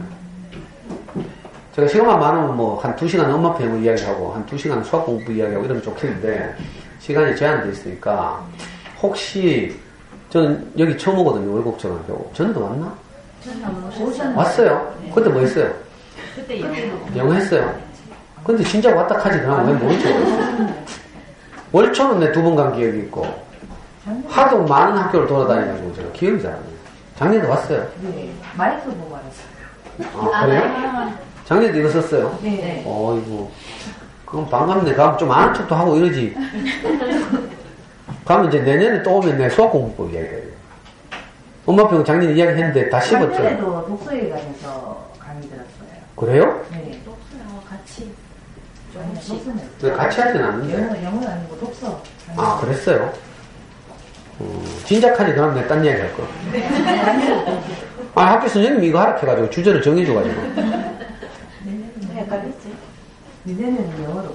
그러니까, 선생님들한테요, 내년에는 뭐 해달라고 강의를 수학 공부법 아니면 영어 공부법 이렇게 딱 소감서 냈어요. 그러면 실제로 우리 연구소 근처에 월서초등학교 이런 데서는 첫 해 갔는데 영어 이야기 했거든요. 엄마들이 똑똑하더라고. 밑에다가 내년에는 꼭 수학 공부 이야기를 좀 있으면 불러주세요. 이렇게 썼어요. 그래가지고 내가 갔다니까. 엄마들이 수학 공부 이야기 해달라고. 제가 뭘 할지 몰라요. 그래요. 가다 오늘 내 도서관에서 한다 해가지고 잘 됐다 싶어서 장소에 따라 좀 다르고 있죠. 그래서 사교육비를 절약하고 아이를 잘 키울 수 있는 저는 진짜로 아이 사교육비 하나도 안 들었거든요. 제가 좀 고생을 했지만 뭐 지나고 나면 고생도 아니죠 사실은. 정말 행복해요. 저는 아이를 키우는 일이 정말 행복했어요. 어릴 때는 저도 실패도 많이 하고 아이 잡고 뚜껑 열리고 자책하고 뭐 애한테 가서 빌고 뭐 생쇼를 다 했지만 시간이 흐를수록요 그것도 다 지나고 나서 보면 행복이에요. 그리고 지금은 제가 언제까지 너를 사랑해 나오는 것처럼 우리 아이 고등학교 1학년 이후로 제가 가장 많이 한 말이 그거예요. 아빠는 어떤 경우에도 너를 사랑한다. 제가 이렇게 아이를 발로 많이 차고 이랬는데 소문이 나가지고 내가 KBS에 출연했잖아요. 토요 아침마당 좋은 아빠 코너에 제가 패널로 가서 1시간 동안 녹화했다니까. 좀 오래된 얘기. 우리 아이 고등학교 1학년 때 우리 애도 자기 같이 출연한다 해놓고는 나중에 내가 쪽팔리다가 안 나갔대. 그래 할 수 없이 저 혼자 나갔어요. 그 1시간 녹화하고 난 다음에 그 사회자 아나운서 둘이 있어 저보고 아드님이 녹화하고 볼 거니까 마지막으로 한마디 하라 그래. 그 제가 진짜 그 카메라를 보고 녹화하면서 그렇게 했어요. 그래. 사랑하는 내 아들아, 아빠는 어떤 경우에도 너를 사랑한다. 이 말을 꼭 잊지 않았으면 좋겠다. 이렇게 했어요. 어릴 때는 안 그랬거든요. 근데 이상하게 내가 아이를 키울수록 이제 내 마음을 이렇게 표현하고 아이와 소통하고 이런 일이 너무 소중하고 행복하고 이래가지고 저는 정말 담대하게 말하지만 아이를 키우는 일이 너무 행복했어요. 우리 아이가 수능을 친 바로 다음날 서울에서 잠순회 회원들이 20명이 잠순회는 원래 온라인 사이트라서 비밀리에 만나면 안 되거든요. 오프라인으로 만나면 안 돼. 근데 어떻게 잠순회 고수들은 이제 전화번호 따고 이래가지고 알거든요. 잠순회 유명한 아줌마들 20명이 저를 초대했어요. 수능 바로 다음날. 이거 아주 교양 없는 짓이거든요. 수능 치잖아 주변에 이웃들이 친척들이. 그러면 수능 잘 치라고 수능 초콜릿 사들고 막 가죠? 절대 그러면 안 돼. 그 수능 치는 집구석은 얼마나 답답한 줄 알아요? 숨 막힌다니까? 긴장하고 막. 근데 막 잘 치라고 막 초콜릿 사들고 가면 이거 아주 실례야. 가만히 놔두니까 모른 척하고. 또 다 시험 치고 난 다음에도 후회될 녹하고 전화하면 절대 안 돼. 그냥 가만히 있다가 내년 3월달 돼서 대구에서 보이면 아 지방대학 갔구나. 안 보이면 아 인서울 했구나 이런 생각하면 돼요. 근데 이놈의 잠수 엄마들이 교양 없이 수능 치고 난 다음날 강의를 해달라고 KTX 비용 준다고 불렀어요. 어디서 부르는가 하면 서울역 3층에 가면요 회의실이 있어. 컨퍼런스 홀에서 아줌마들 모여가지고 저를 불렀어요. 제가 딱 들어가니까 지금까지 수능 이렇게 칠 때까지 아이를 키우느라고 정말 고생하셨죠 하면서 이렇게 하더라고 전부 다. 그래서 바로 그만 듣자마자 이상하게 울컥해가지고요. 저는 우리 아이를 키우면서 한 번도 고생한 적이 없습니다. 이렇게 말했어요. 그리고 우리 아이를 정말 키우는 과정이 행복했습니다 하면서 2시간 동안 울면서 이제 내 스스로 감동이 돼가지고. 그래서 저한테 수능 노하우 들으러 20명이 모였다가 그 부흥회가 됐잖아. 다 울면서 막 아이고 그때 생각도 나고요. 정말 제가 담대하게 말하지만 많은 우여곡절이 있고요. 실패와 좌절을 경험하겠지만 그러나 우리에게 아이가 있고 이 아이를 우리가 늘 보고 있고 이게 정말 행복이에요. 나중에 되면요 애를 못 봐요. 우리 애 서울 가니까 안 보여. 지 꼴리면 내려오고요. 2달 3달 만에 한 번씩. 얼마나 보고 싶은데. 그렇죠? 뭐 긴 문자 하면 있잖아요. 응 하고 알았어 하고 어떤 경우에도 하나님이 너를 지키실 것이다 하면서 막 내가 감동해가지고 막 아이를 격려한다고 문자 보내잖아요. 그러면 겨우 한마디 응. 아이고 이게 부모 마음이죠. 여러분들은 진짜 행복한 시기예요. 아이들 학교 갔다 쪼르르 엄마 하면서 뛰어오고 이러니까 너무 부러워요. 이 시기를 그러니까 잘 귀하게 여기고요. 아, 이게 행복이구나. 비록 찌르고 뽑고 싸울지라도 그게 행복이에요. 꼭 찌르고 뽑고 싸우고 나면 자책하고 머리 쥐뜯고 뭐 내 정신과 각각하고. 그게 아니라 그게 행복이라니까? 생각을 바꿔봐요. 그 상황이 아이가 내 옆에 있고 찌르고 뽑고 싸울 수 있다는 그 상황이 행복이에요. 뭐 우리가 뭐 무슨 도사처럼 한 번도 안 싸우고 뚜껑 안 열리고 살래요? 그게 아니에요. 실패하고 좌절하지만 그는 아이와 함께 그렇게. 아이는 또 얼마나 기특한지 항상 우리의 만행을 다 용서해줘요. 그렇죠? 여러분들 보니까. 우리가 무슨 짓을 하는지 또 다음날 되면 엄막하면 뛰어오요. 진짜 은혜죠, 은혜. 그러니까 아이들하고 더 행복하게 이렇게 살았으면 좋겠고요. 이 보잘것없는 제 이야기를 잘 들어주셔서 감사합니다. 다음에 또 기회가 닿으면 뵙겠습니다.